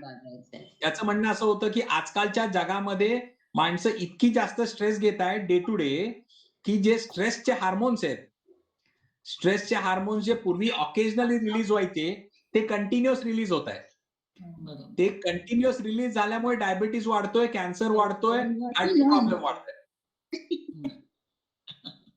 So these can be avoidable. आता अल्टरनेट मेडिसिन बद्दल आपल्याला काय, म्हणजे तुमचे विचार काय आहेत? किंवा ब्लड थिनर्स आहेत तर ते फार हे म्हणजे हार्मफुल आहेत, तर मग त्याच्याऐवजी मी काहीतरी आयुर्वेदिक घेईन किंवा त्याकडे किंवा खूप ट्रिकी क्वेश्चन आहे, कारण मला आता माहित नाही ऑडियन्स मध्ये किती लोक आयुर्वेदिक ह्याच्यातले आहेत, पण माझा म्हणजे मी याच्यामध्ये काही ओपिनियन देण्यापेक्षा माझ्या मनावर झालेला एक वाईट एक्सपिरियन्स आहे सांगतो. मी मागच्या एक 2.5-3 वर्षापूर्वी एक 28 वर्षाचा एक मुलगा मला भेटला. तो त्याला त्याच्या एका मित्राने माझ्याकडे आणलं, कारण त्या मित्राचं मामांची बायपास मी केली होती. तर आल्यानंतर मला असं लक्षात आलं की त्याची जी महाधमनी आहे, ज्याला आओर्टा म्हणजे महाधमनी जी आहे, हृदयातून निघणारी मेन ब्लड वेसल, त्याला 9 सेंटीमीटरचा फुगा होता. आता मी त्याला सांगितलं, म्हणलं बाबा रे, आणि याला बेंटाल लागणार होती, बेंटाल प्रोसिजर लागणार होती. तर मी त्याला म्हणलं की बाबा रे, तुला ह्याच्यासाठी ऑपरेटिव्हची गरज आहे, लवकरात लवकर कर. जी गोष्ट 2.5 सेंटीमीटरची पाहिजे ती 9 सेंटीमीटरला पोहोचली आहे, ती कधीही फुटू शकते आणि फुटलं तर काही क्षणात तो जीव जाईल आणि काही करता येणार नाही. अशा वेळी तो मुलगा ऑपरेशनला घाबरलेला होता. त्याच्या मित्रांनी मला फोन करून सांगितलं की तो कुठेतरी नगरच्या साईडला अल्टरनेटिव्ह मेडिसिन घ्यायला गेलेला आहे. 1-1.5 महिन्यानंतर जेव्हा त्याच्या एका जनरल सर्जन, त्याचा एक नातेवाईक होता, त्यांनी मला फोन केला आणि त्यांनी मला सांगितलं की त्याला परवा दिवशी उलट्या झाल्या आणि त्याला पोटात दुखत होतं आणि आता त्याला त्रास होत आहे. तर तिथे कार्डिओलॉजिस्टनी बघितलं तर जो 9 सेंटीमीटरचा फुगा आहे तो 10 सेंटीमीटरचा झालाय आणि त्याला त्याच्यानंतर दुसऱ्या एका हॉस्पिटलमध्ये एका सिनियर सर्जननी ऍडमिट केलेलं आहे. पण झालंय असं की त्याची लिव्हर आणि किडनीचं फंक्शन अफेक्टेड आहे, म्हणून त्या सिनियर सर्जननी सांगितलं की तुम्ही घरी घेऊन जा. मी म्हणलं की ठीक आहे. मला म्हणे की आम्ही दीनानाथला तुमच्याकडे पाठवतो. म्हणलं ठीक आहे, घेऊन या. मी ऑपरेशनची सगळी तयारी केली होती इमर्जन्सी. जेव्हा तपासलं व्यवस्थित एक्झामिनेशनवर मला असं लक्षात आलं की हार्टमुळे हा प्रॉब्लेम होतच नव्हता. सगळ्यात तपासण्यावर असं लक्षात आलं की तो फुगा जरी मोठा झाला असला तरी त्याच्यानी बाकी अफेक्टेड नाही, पण त्याच्या किडनी बंद पडल्या होत्या आणि त्याच्या लिव्हरचे फंक्शन डिरेंज झाले होते मॅसिव्हली. तर त्या दरम्यान मग आम्हाला डायलिसिस चालू करायला लागला. आम्ही ट्रीटमेंट चालू केली, पण ऑपरेशन करणं शक्य नव्हतं लिव्हर आणि किडनी डॅमेज असताना. अशा परिस्थितीमध्ये ज्यावेळी आम्ही तपासण्या केल्या तर त्याच्यामध्ये आम्हाला ते हेवी पेट्रोल पॉइझनिंग लक्षात आलं. It was actually lead poisoning which had cause all this. आणि त्यामुळे आणि झालं असं की त्याच्या किडनीज परत ओपन झाल्या डायलिसिस नंतर 8 दिवसांनी. कावीळ जी नॉर्मली 1च्या खाली बिलिरुबिन पाहिजे ते 21 वर गेलं होतं. सगळ्यातनं इम्प्रुव्हिंग चालू झालं, पण त्या युरिन चालू झाल्यानंतर त्या रात्रीतून तो फुगा फुटला. संपलं. वी कुड do nothing. That has been a big trauma for me. मला असं वाटलं की हा माणूस या या अल्टरनेटिव्ह मागे गेला आणि ही लँडेड अप इन ट्रबल. आता हे वाईट अनुभव आहेत, पण याचा अर्थ असा नाहीये की कम्प्लिटली सगळंच वाईट आहे. एकच मिनिट.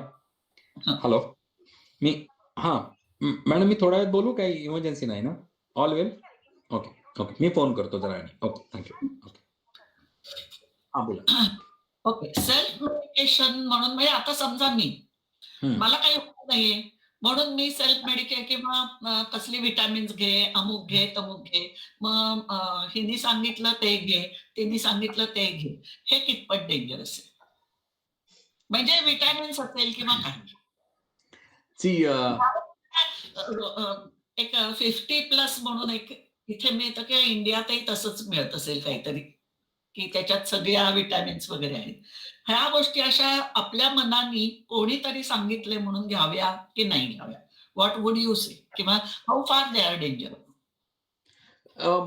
जे वॉटर सोल्युबल विटॅमिन्स आहेत त्याच्याने एवढा त्रास होणार नाही, कारण त्याचे कॉम्प्लिकेशन तेवढे नाही आहेत. पण जे फॅट सोल्युबल विटॅमिन्स आहेत त्याच्यामध्ये हायपर विटॅमिनॉसिस होऊ शकतं, त्याचे कॉम्प्लिकेशन्स आहेत. ओके, सो कुठलीही गोष्ट self medication is I would not ever advise anyone for self medication. पहिली गोष्ट. दुसरी गोष्ट अशी आहे ना की मी इथे परत तिथेच येतोय, मुळाशी घाव घालणं गरजेचं आहे. मुळाशी घाव घालणं म्हणजे माझं म्हणणं काय माहिती का, की आपल्या मनातली भीतीसाठी आपण हे होऊ नये ते होऊ नये याच्यापेक्षा आपण घाबरायचं कशाला? आज प्रत्येक गोष्टीला सोल्युशन आहे. जर तुम्ही सायंटिफिकली गेलात, जर तुम्ही कुठली गोष्ट तुम्ही अवेअर असलात, अवेअरनेस वेगळा आणि भीती वेगळी. प्रॉब्लेम हे होतोय की आपला अवेअरनेस एक्स्ट्रीम लेवलला जाऊन आपण घाबरतोय. हे घाबरल्याने आपण स्वतःला नुकसान जास्त करून घेतोय. Instead of being afraid you have to just be aware of things. आणि दुसरी महत्वाची गोष्ट, आपल्याकडचं सगळ्यात डेंजरस गोष्ट जी आहे ना, ते सल्ले देणारे खूप सारे लोक असे सापडतात की अरे त्या ह्यानी हे झालं आणि बघ त्याचे सगळे ब्लॉक गेले. म्हणजे एक याला सायंटिफिक बॅकग्राऊंड कुठेच नाही. याचा प्रॉब्लेम असा आहे, परत आय वुड से की हे सगळे लोक का चालू आहेत माहिती का? आज चिलेशन थेरपी एक्झाम्पल, की हृदयाचे ब्लॉकेजेस काढण्यासाठी चिलेशन थेरपीनी सगळे ब्लॉकेजेस जातील. यामध्ये तुम्ही जाऊन 3,000 रुपये का 1,500 रुपये का 3,000 रुपयेचं तुम्ही ते इंजेक्शन घेता. या सगळ्यामध्ये माणसं साधारण 80,000 रुपये खर्च करून येतात over a period of time. त्याच्यामुळे सायकोलॉजिकली सुरुवातीला वाटतं मला छान वाटतंय बरं का, ओके. पण खरे ब्लॉक निघाले का नाही हे तुम्हाला कळायला क्लिअर मार्ग नाही. ते तुम्हाला ईसीजी दाखवतात. ईसीजी हा नुसता एक्सरसाइज केला आणि रेस्ट घेतली तरी ईसीजी मध्ये बदल येऊ शकतो. That is unscientific. प्रॉब्लेम, मी एक उदाहरण द्यायचं झालं तर माझ्या एका मित्राच्या बहिणीच्या घरी असंच संडेच्या दिवशी जेवायला गेलो होतो आणि तिचे सासरे भेटले. मला म्हणले की मला 8 महिन्यापूर्वी अँजिओप्लास्टी 2 स्टेंट सांगितले होते आणि मी अँजिओग्राफीत ब्लॉक होते आणि त्याच्यानंतर मी चिलेशन थेरपी घेतली आणि मी आता एकदम छान आहे. म्हणलं ओके, व्हेरी गुड. तुम्हाला असं वाटतं की तुम्ही चांगले आहे ना, पण माझं मत असं आहे की देर इज अ रिस्क. आपण एक काम करूया, आपण तुमची आधीची अँजिओग्राफी आहे, आपण एक रिपीट अँजिओग्राफी करू. त्या अँजिओग्राफीवर आपण ब्लॅक अँड व्हाईट समोर तुम्हाला पण दिसेल आणि मला पण दिसेल अशी चित्र असतील. त्यामध्ये आपण कम्पेअर करू आणि त्या दोन्हीच्या कंपॅरिझन मध्ये जर ब्लॉक गायब झाले असतील तर मला पण आनंद आहे. तुम्हाला तर काय, मग त्याच्यानंतर ट्रीटमेंटची गरजच नाही. बरोबर आहे. ज्यावेळी अँजिओग्राफी परत केली, लकीली त्यांनी माझ्यावर विश्वास ठेवला आणि त्यावेळी लगेच अँजिओग्राफी केली. ते ब्लॉक्स वाढलेले होते आणि त्यांना दोन्ही ठिकाणी अँजिओप्लास्टी लागली. सो महत्वाची गोष्ट अशी आहे की ही वॉज लकी दॅट त्या मोमेंटला आम्ही बघितलं तरी. या उलट असे कितीतरी पेशंट्स आहेत की जे आमच्याकडे पूर्ण डॅमेज सिच्युएशन मध्ये येतात. हो, मग त्यावेळी एखाद्या वेळेस आम्हाला बायपास पण करता येत नाही. बरोबर आहे. हे कशामुळे आहे? तर हे तुमच्या मनातल्या भीतीमुळे आहे. तुमच्या मनातल्या भीतीला कोणीतरी एक्सप्लॉइट करतं आणि त्याच्यातून स्वतः पैसे कमवून जातं. ही तीच बंधुगिरी काही वेळा हे होते. तर आपल्याला घाबरून चालणार नाहीये, आपल्याला सायंटिफिकली जाणं गरजेचं आहे. बरोबर आहे. प्री ऑपरेटिव्ह केअर आणि पोस्ट ऑपरेटिव्ह केअर इंडियात घेतली जात होती असं जरा डाऊटफुल वाटत होतं. तर आता सध्या काय चित्र आहे? At present it is too good. Too good. Yes, म्हणजे आताची सिच्युएशन आधीपेक्षा खूप चांगली आहे. याचं मोरवर कारण असं आहे की आजकाल नवीन नवीन हॉस्पिटल्स चांगली आलेली आहेत. त्याच्यामध्ये ऑफकोर्स हॉस्पिटलमध्ये काही फरक आहेत, नाही असं नाही. कारण मी कायम म्हणतो की जसा बॉस तशी इन्स्टिट्यूट. तर त्याप्रमाणे खूप मोठा फरक पडतो. पण खूप चांगल्या इन्स्टिट्यूट्स आहेत की ज्या वर्ल्ड क्लास केअर देण्याच्या मागे आहेत. आणि त्यामुळे मी म्हणेन की even post of care is actually very good. यातला इश्यू कुठे आहे माहिती का? इश्यू हा प्री ऑप आणि पोस्ट ऑप केअर पेक्षा प्री ऑप आणि पोस्ट ऑप डॉक्टरनी नातेवाईकांशी बोलण्याचा इश्यू आहे. कारण काय होतं की आम्ही काहीतरी करतोय, पण काय करतोय जर हे व्यवस्थित समजून सांगितलं तर पेशंटला विश्वास जनरेट करता येतो आणि त्याच्यानंतर मग अख्खी हेल्थ केअर सिस्टीमवर विश्वास येईल की हो बाबा काय जे केलं ते. माझे वडील मला कायम सांगायचे की कमी बोलणं हा आपल्या डॉक्टरांचा आजार आहे. खरंय. म्हणजे You need to talk to the patients. बरोबर. नवीन ह्या टेक्नॉलॉजीजमुळे किंवा इंडियात हे नवनवीन पार्ट्स मिळत आहेत किंवा ह्याच्यामुळे ऑपरेशनचा खर्च कमी झालाय किंवा असं काही चित्र लोकांना दिसतं का? की आता म्हणजे त्याची एक भीती वाटते की एवढा खर्च मी कुठून करू किंवा कसं करू?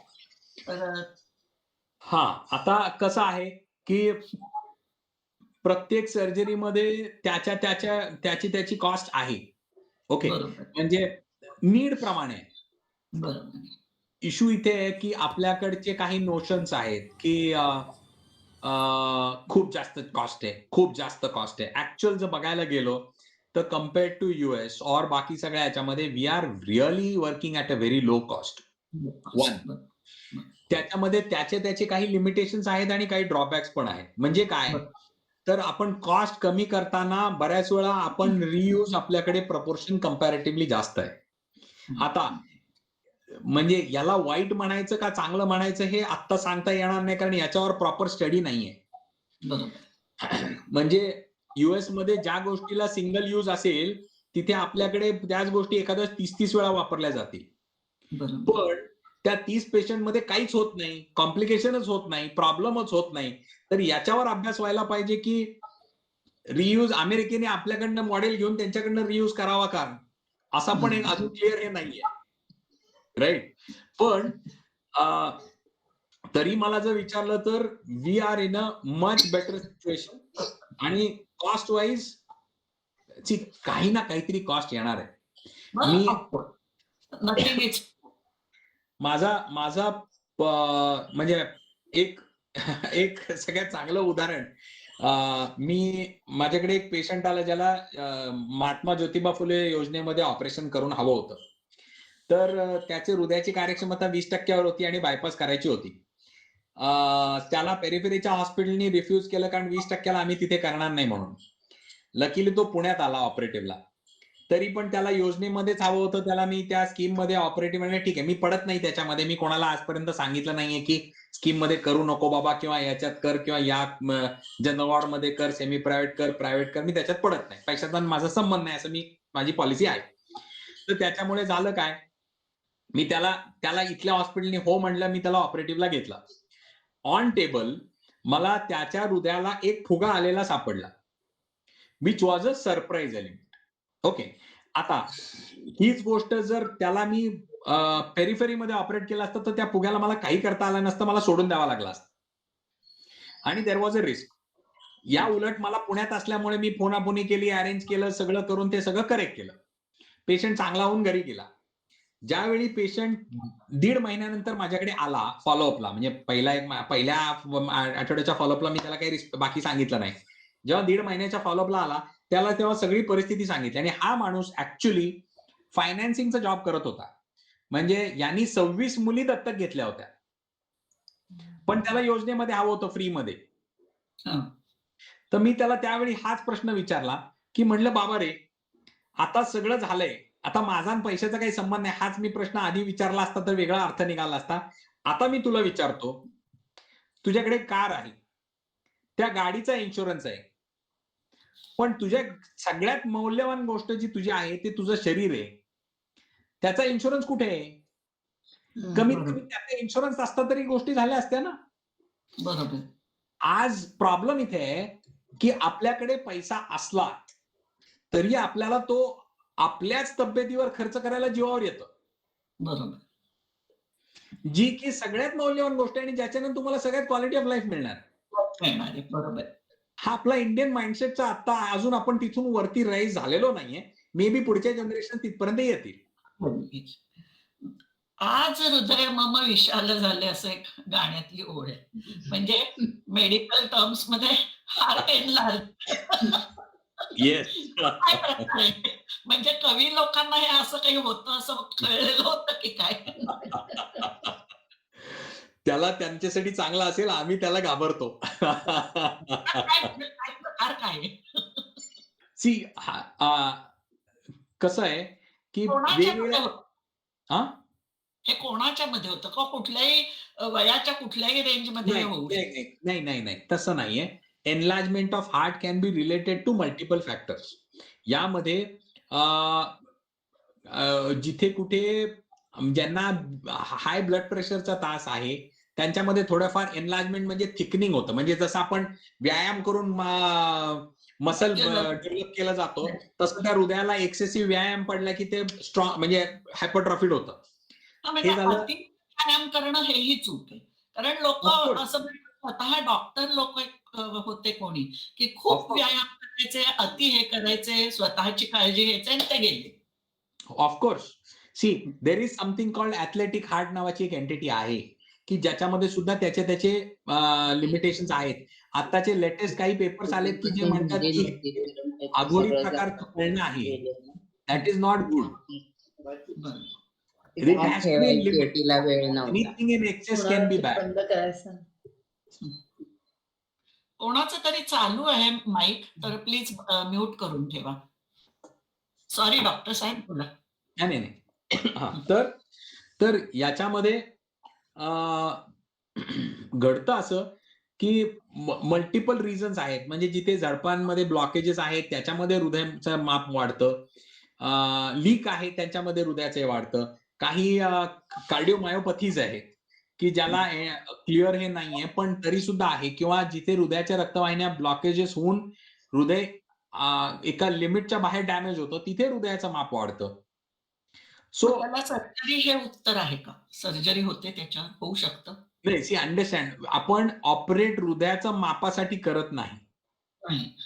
आपण ऑपरेट जे करतो ते हृदयाची फंक्शनिंग ऍबिलिटी वाढवण्यासाठी. कळलं का? म्हणजे it can be a side effect of a disease, म्हणून आपण त्या साइड इफेक्टला ट्रीट करायला जात नाही, आपण डिसीज क्युअर करतो. बरोबर. त्याच्यानी काही वेळा गोष्टी बदल होतात, काही वेळा होणारही नाही. बरोबर. म्हणजे साईज परत थोडा छोटा होईल पण कम्प्लीट बदल होणार नाही रिवर्ट.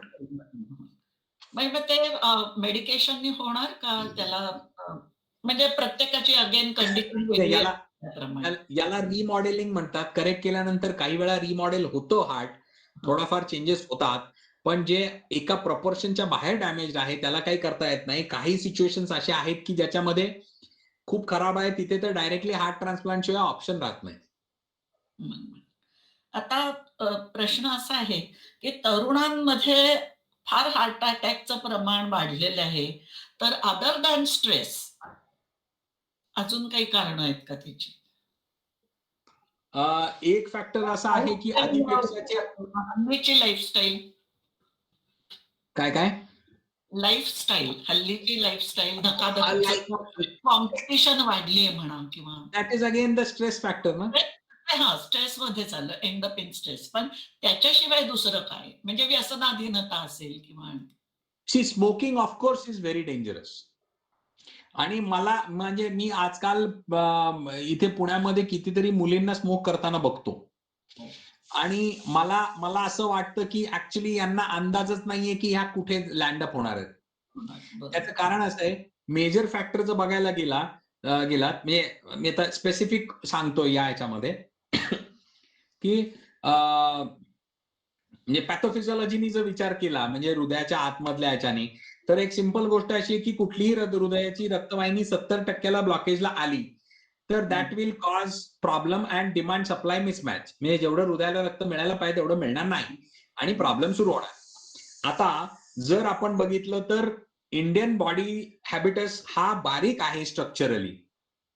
जर तुम्ही ओव्हरऑल अमेरिकेतल्या हृदयाच्या हे बघितल्या तर तिथल्या लोकांच्या रक्तवाहिन्यांची माप ही साधारण 4 मिलीमीटर, 3.5, 4, 4.5 मिलीमीटरची रक्तवाहिन्या मोठमोठ्या असतात. आपल्याकडे जे मी रुटीनली बायपास करतो त्याच्यामध्ये रुटीन अगदी 1.5 मिलीमीटर पासून साधारण एक 2.5 मिलीमीटर पर्यंत असतात. यामध्ये जर कंपॅरिझन केली तर पुरुषांमध्ये आणि स्त्रियांमध्ये बेसिकली हृदयाच्या रक्तवाहिन्यांच्या मापांमध्ये पण थोडाफार फरक आहे. जर या मुलींनी आतापासून स्मोकिंग केलं तर यांच्यामध्ये ब्लॉकेजेस होऊन 70%ला पोहोचायला, म्हणजे एक सिंपल उदाहरण द्यायचं झालं तर एक रक्तवाहिनी छोटी आहे आणि एक रक्तवाहिनी मोठी आहे. याच्यात 70% ब्लॉक यायला किती वेळ लागेल आणि याच्यामध्ये 70% मध्ये ब्लॉक यायला किती वेळ लागेल. So actually they are going to land up in trouble much earlier. So smoking in women can be really bad. Okay, पण इंडिव्हिज्युअल व्हेरिएशन नक्कीच राहील. बरोबर आहे. कारण काही लोक वर्षानुवर्ष ही सगळी व्यसनं करत असतात, त्यांना काही होत नाही. आणि काही जण हा कॉमनली विचारला जाणारा प्रश्न आहे मला, की मी आयुष्यभरात काहीच नाही केलं, माझा तो मित्र कंटिन्युअस तो इकडे दारू पितो, सिगरेट पितो, तो एकदम ठणठणीत आहे, मलाच का झालं. याला उत्तर नाही, याचं उत्तर सेम आहे. मी त्यांना हेच सांगतो की 2 रक्तवाहिन्यांमध्ये जन्मताच फरक आहे मापांमध्ये. त्यांची एखाद्या वेळेस 4 मिलीमीटरची असेल, तुमची एखाद्या वेळेस 1.5 मिलीमीटरची रक्तवाहिनी असेल, त्याला तुम्ही करणार काय. बरोबर. आणि त्या पुढची गोष्ट, आता तो ठणठणीत दिसताना दिसतोय, त्याची अँजिओग्राफी तुम्ही थोडीच केली आहे. एखाद्या वेळेस त्याच्या रक्तवाहिन्यामध्ये इतका मेजर ब्लॉक असेल की तो फटक्यात एखाद्या वेळेस जाईल, तुम्हाला डिटेक्ट तरी झालं. पण हे लोकांना कळत नाही. आपल्याकडे we continuously try to compare our self with someone else आणि बाकी, आणि सायंटिफिकली आपण विचार नाही करत. मग तुमचा प्रश्न जो होता मॉडिफिकेशन बद्दल ना, तर माझं पर्सनल ओपिनियन असं आहे की real changes have to be here. The stress factors and excessive thought processes is one of the major reason. बाकी सगळ्या गोष्टी, आणि दुसरा जे काही आता तुम्ही जे म्हणलात की तरुणांमध्ये वाटतंय, तरुणांमध्ये, तर याच्यामध्ये ओव्हरऑल आधीपेक्षा पॉप्युलेशन जास्त आहे, आधीपेक्षा सोशल मीडियावर याची स्प्रेड जास्त होतो, तसंच आधीपेक्षा डिटेक्शनचं प्रपोर्शन जास्त आहे, म्हणून तुम्हाला जास्त वाटतंय. बरोबर. आणि कोणाला प्रश्न असतील तर प्रश्न आहे की तुम्हाला हार्ट सर्जनच व्हावं असं का वाटलं. म्हणजे तुमच्या आई वडिलांचं काय प्रोत्साहन किंवा असं, म्हणजे ती ब्रांच निवडावी का, तुम्हाला काही अनुभव आले त्याच्यामुळे तुम्हाला. मी तुम्हाला आता सांगतोय, म्हणजे यात थोडेफार गमतीदार गोष्ट आहे. एक फॅक्टर असा होता की माझे वडील म्हणजे तसं बघायला गेले तर माझ्या अर्लियर डेज असं एक इम्प्रेशन होतं की माझे वडील तापट आहेत. आणि चिडले तर मग काय हे नाही. तर आईनी मला असा एक हे केला होता की आणि माझे वडील बालरोगतज्ञ आणि त्यामुळे मला हा प्रश्न बऱ्याच वेळा की तू मला सगळे म्हणायचे की नाही तू पिडियाट्रिशियनच होणार आणि मी म्हणायचो मी पिडियाट्रिशियन होणार नाही. तर याचा एक फॅक्टर असा होता की आईने आधीच सांगितलं होतं की हे बघ ते तापट आहेत. त्यांनी जर पैसे भरून आणि बाकी सगळे करून जर तू पिडियाट्रिक करून इथे आलास तर काय खरं नाही. एखाद्या दिवस चिडले ते तर तुला म्हणतील हे सगळं माझं आहे चल चालता हो. So one of the reason की मला पिडियाट्रिकचं हे नव्हतं. पण जोक्स अपार्ट किंवा लाईट हे अपार्ट माझा 11वीत घेतलेला निर्णय होता की मला हार्ट सर्जन बनायचंय. यामध्ये मला असं वाटतं की हे कुठल्या तरी सटल पद्धतीने माझ्या वडिलांनी माझ्या डोक्यामध्ये व्यवस्थित घातलं होतं की म्हणजे मला पण कळलं नाही की हे माझ्या डोक्यात कधी आलं. पण असं होतं की one of the most difficult branch, one of the most challenging branch करताना खूप डिफिकल्टी असते पण त्याच्यानंतर समथिंग म्हणजे the topmost branch in medical field. So ह्या सगळ्यामध्ये हा जे काही एक हे होतं त्यामुळे 11वीत घेतलेला निर्णय होता की मला हार्ट सर्जन बनायचंय. I never new anything else. म्हणजे माझे गुरु डॉक्टर प्रवीण वर्मा म्हणजे जे श्री चित्राला ज्यांनी मला हे केलं शिकवलं. तर ते एक दिवस आम्ही ऑपरेटिव्ह टेबल मी असिस्ट करत होतो ते ऑपरेट करत होते आणि आमच्या गप्पा चालल्या होत्या. तेव्हा त्यांनी मला सांगितलं की अरे प्रत्येक कार्डियक सर्जनला आयुष्यात असं वाटतं की कार्डियक सर्जरी सोडून जावं. म्हणले मी सुद्धा एक दिवस सोडून गेलो आणि मग दुसऱ्या दिवशी एक दिवस सुट्टी काढल्यानंतर मी परत येऊन जॉईन झालो. तर त्यावेळी मी सरांना मी स्टोरी सांगितली तानाजी मालुसरेंची. म्हणलं की असं असं हे झालं मागणं सगळे घोरपडीच्या याच्यावरनं दोर लावून चढले आणि चढल्यानंतर वरती जेव्हा हे झालं आणि तानाजी मालुसरे मारले गेले त्यावेळी म्हणलं परिस्थिती अशी झाली की सैनिक इकडे तिकडे पळायला लागले. त्यांचे जे मामा होते ते म्हणले की हे बघा मागचे दोर जे होते ते मी आधीच कापून टाकलेत. एक तर इथं लढायचंय आणि पुढच्या दरवाज्यातनं बाहेर जाऊ शकाल नाही ते इथं मरायचंय. म्हटलं माझी अवस्था अशी आहे मला काय माहित नाही. आता अनुभवानंतर आता प्रत्यक्ष तुम्ही कार्डियक सर्जन झाल्यानंतर आता तुम्हाला माहितीये तर तुम्हाला कुठले गुण त्याच्यात असायला पाहिजे एखादा यशस्वी सर्जन होण्यासाठी? हातात कौशल्य, स्विफ्टनेस, निर्णय घ्यायची क्षमता हे तर आहेच की पटपट डिसिजन घ्यायला लागतात. कमीत कमी वेळात उत्तमोत्तम काम करायचं हे तर प्रत्येक ठिकाणीच आहे. तर आताच्या अनुभवानंतर तुम्हाला असं काय वाटतं की कोण होऊ शकेल की हे उत्तम गुण असतील तर हा अमुक व्यक्ती अमुक हार्ट सर्जन चांगला होऊ शकेल? आता मी टू बी व्हेरी फ्रँक तुम्ही जे म्हणलात ना त्याला मी थोडस एक पहिला कॉन्ट्राडिक्ट करतो की हातातले स्किल्स किंवा बाकी येते हे आधी कोणीच तसा हे करू शकत नाही. रियालिटी अशी आहे की हाताचे जे स्किल्स आहेत किंवा हा जे हँड आय कोऑर्डिनेशन आहे हे फक्त कष्ट करून आणि कंटिन्युअसली प्रॅक्टिस करूनच येतो. त्यात माझ्या मते कुणीही करू शकतो. कुणीही प्रॅक्टिस केल्यानंतर ही गोष्ट करू शकेल. आता एक बरोबर पहिलं. पण कार्डियक सर्जन बनण्यासाठी माझ्या मते त्या माणसाच्या डोक्यामध्ये फक्त खूळ पाहिजे की मला कार्डियक सर्जन बनायचंय. That is the only thing. It is first priority. महत्वाची अतिशय जास्त हे पाहिजे कारण आमच्याकडे म्हणजे कार्डियक सर्जरीची ब्रँच सोडण्याचं प्रपोर्शन मॅक्झिमम आहे. It is one of the most stressful branches. म्हणजे असं म्हटलं जायचं की maximum divorces are in cardiac surgical branches. जास्त आहे. ओके कारण इम्पेशंट असणारी व्यक्ती सारखं इकडे चल होत एखाद्या व्यक्तीच्या स्वभावात माझ्यासारखी व्यक्ती काही कार्डियक सर्जन होऊ नाही शकणार की आता हे मनात येतं मग तो मनात येतो विचारतो असं नाहीच. हे पाहिजे नाही का? You have to be very strongly focused on cardiac surgery. म्हणजे मी जॉईन झालो तेव्हा माझ्या आधीच्या बॅच मधले 2 जण सोडून गेले, माझ्या नंतरच्या बॅच मधले 2 जण सोडून गेले. It was one of the most difficult times. म्हणजे माझ्या MCHच्या 1.5 वर्षानंतर मी वडिलांना फोन केला आणि म्हणलं की पप्पा जर दिवस आणि रात्र असेच जाणार असतील तर माझं आयुष्य संपलंय.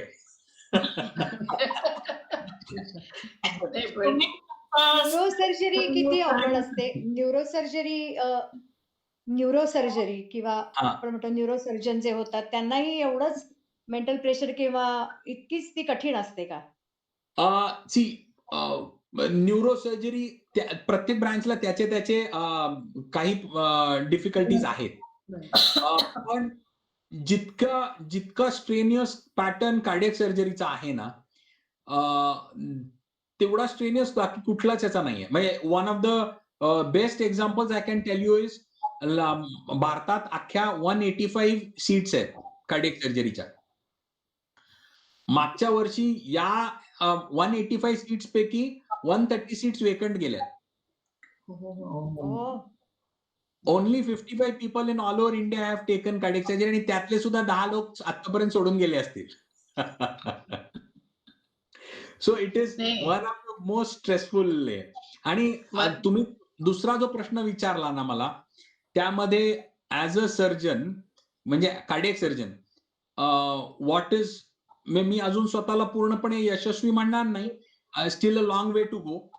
पण मला जेन्युअनली असं वाटतं की तुम्हाला या सगळ्या ब्रांचेस मधल्या, may be it is common to all, तुम्ही माणसांमध्ये कनेक्टेड पाहिजे. तुम्ही माणसांमध्ये जगणं तुमचं खूप, म्हणजे सोशली तुम्ही कनेक्टेड पाहिजे तरच तुम्हाला त्याचा हे होतो. नाहीतर प्रॅक्टिकल प्रॉब्लेम हा आहे की तुम्ही चांगले सर्जन असालही पण तुमच्याकडे पेशंटच येणार नाहीत. हो.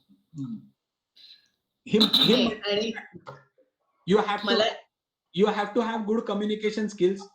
You have to be good in your passionate about your job. हा बोलाय. मला याच्यामध्ये एक गोष्ट व्यवसायातच आपण म्हणू शकू की ते प्रत्येक व्यवसायातच ते गरजेचं आहे. म्हणजे ऑफकोर्स थोडस आमच्याकडे काय झालंय माहिती का, पेशंट हा पहिला कार्डिओलॉजिस्ट कडे जातो आणि त्याच्यामुळे त्याचं प्रपोर्शन खूप जास्त आहे. कारण कार्डिओलॉजिस्ट कार्डियक सर्जन कडे पेशंट रेफर करताना खूप जीवावर येतं त्यांना रेफर करायला. ते प्रत्येक ठिकाणी आधी इंडिकेटेड किंवा बाकी सगळे असताना सुद्धा त्यांचा मोरोवर त्यांचा अँजिओप्लास्टी करण्याचा हे राहतो. बरोबर आहे. तर त्यामुळे इट इज डिफिकल्ट. आज म्हणजे माझ्यासाठी मी म्हणेन की मला the best gift my father has given me. He is no more. पण त्यांनी मला आयुष्यात काय दिलं, तर त्यांनी मला आयुष्यात खूप माणसं दिली. That was my biggest strength. बरं, आई बोलत होती काहीतरी. मला हे म्हणायचं होतं की त्या व्यवसायाशी इतका हे आहे की त्यानं आता अर्ध्या तासापूर्वी तो काय जेवला हे तुला तो सांगू शकत नाही. त्याला विचारलं तर तो त्याला आठवणार नाही की काय मी का जेवलो. स्ट्रेस 15 तासाच्या सर्जरी जेवढं यशस्वी होऊ शकतात अगं.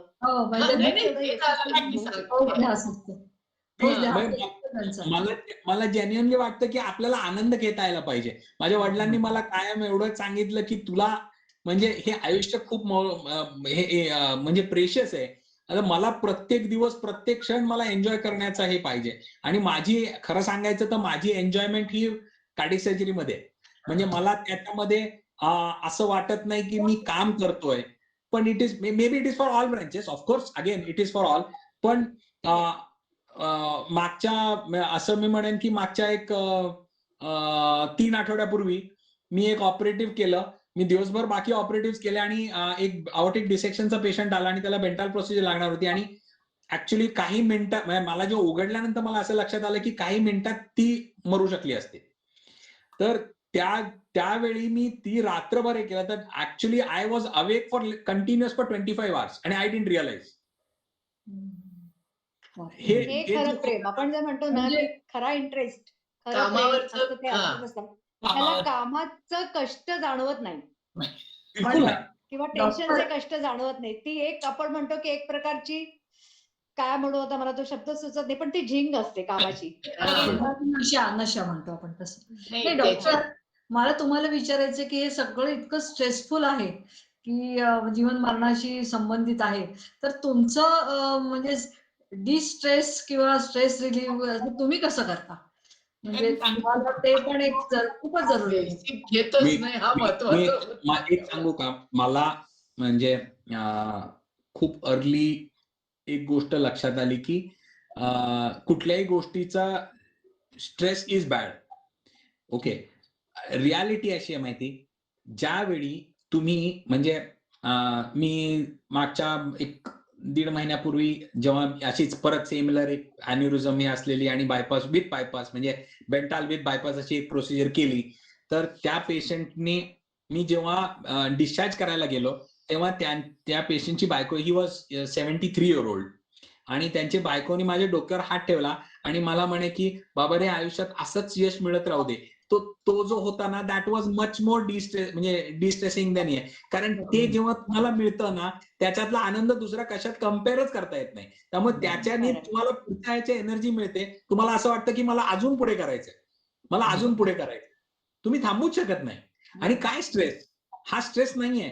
ज्यावेळी मी हा रात्रीतून हा पेशंट करतोय तेव्हा मला फक्त त्या बाईला जिवंतच बघितली ना ज्या दिवशी, त्या दिवशी पुढच्या याच्यामध्ये जेव्हा ती घरी जाते, म्हणजे 5व्या दिवशी जेव्हा ती घरी गेली, त्यावेळीचा जो आनंद होता तो दुसऱ्या कशामध्येच येऊ शकत नाही. त्यामुळे that is the most distressing thing.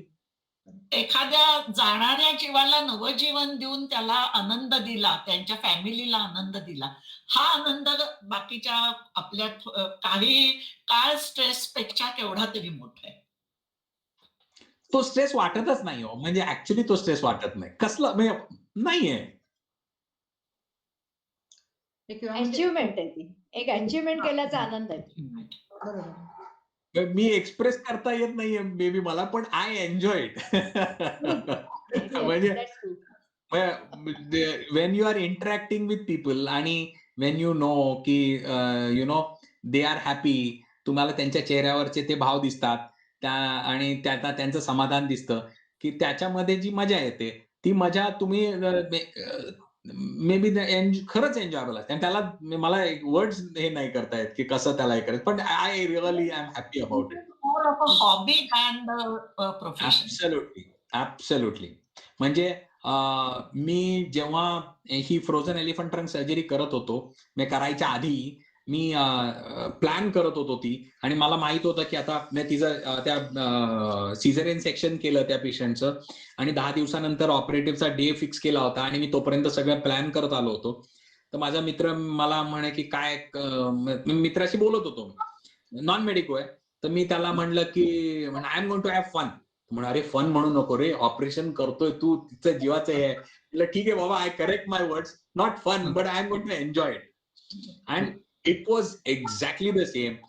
I started the surgery, finished it, and it was absolutely enjoyable. जेवढं चॅलेंज मोठं तेवढी एन्जॉयमेंट मोठी. Absolutely. म्हणजे तुमचा पॉझिटिव्ह माइंडसेट आहे. देवावर किती विश्वास आहे. हा, म्हणजे पॉझिटिव्ह माइंडसेट तुम्हाला खूप उपयोगी पडतो आणि तो तुम्हाला आई वडिलांकडून इनहेरिट आलेला आहे.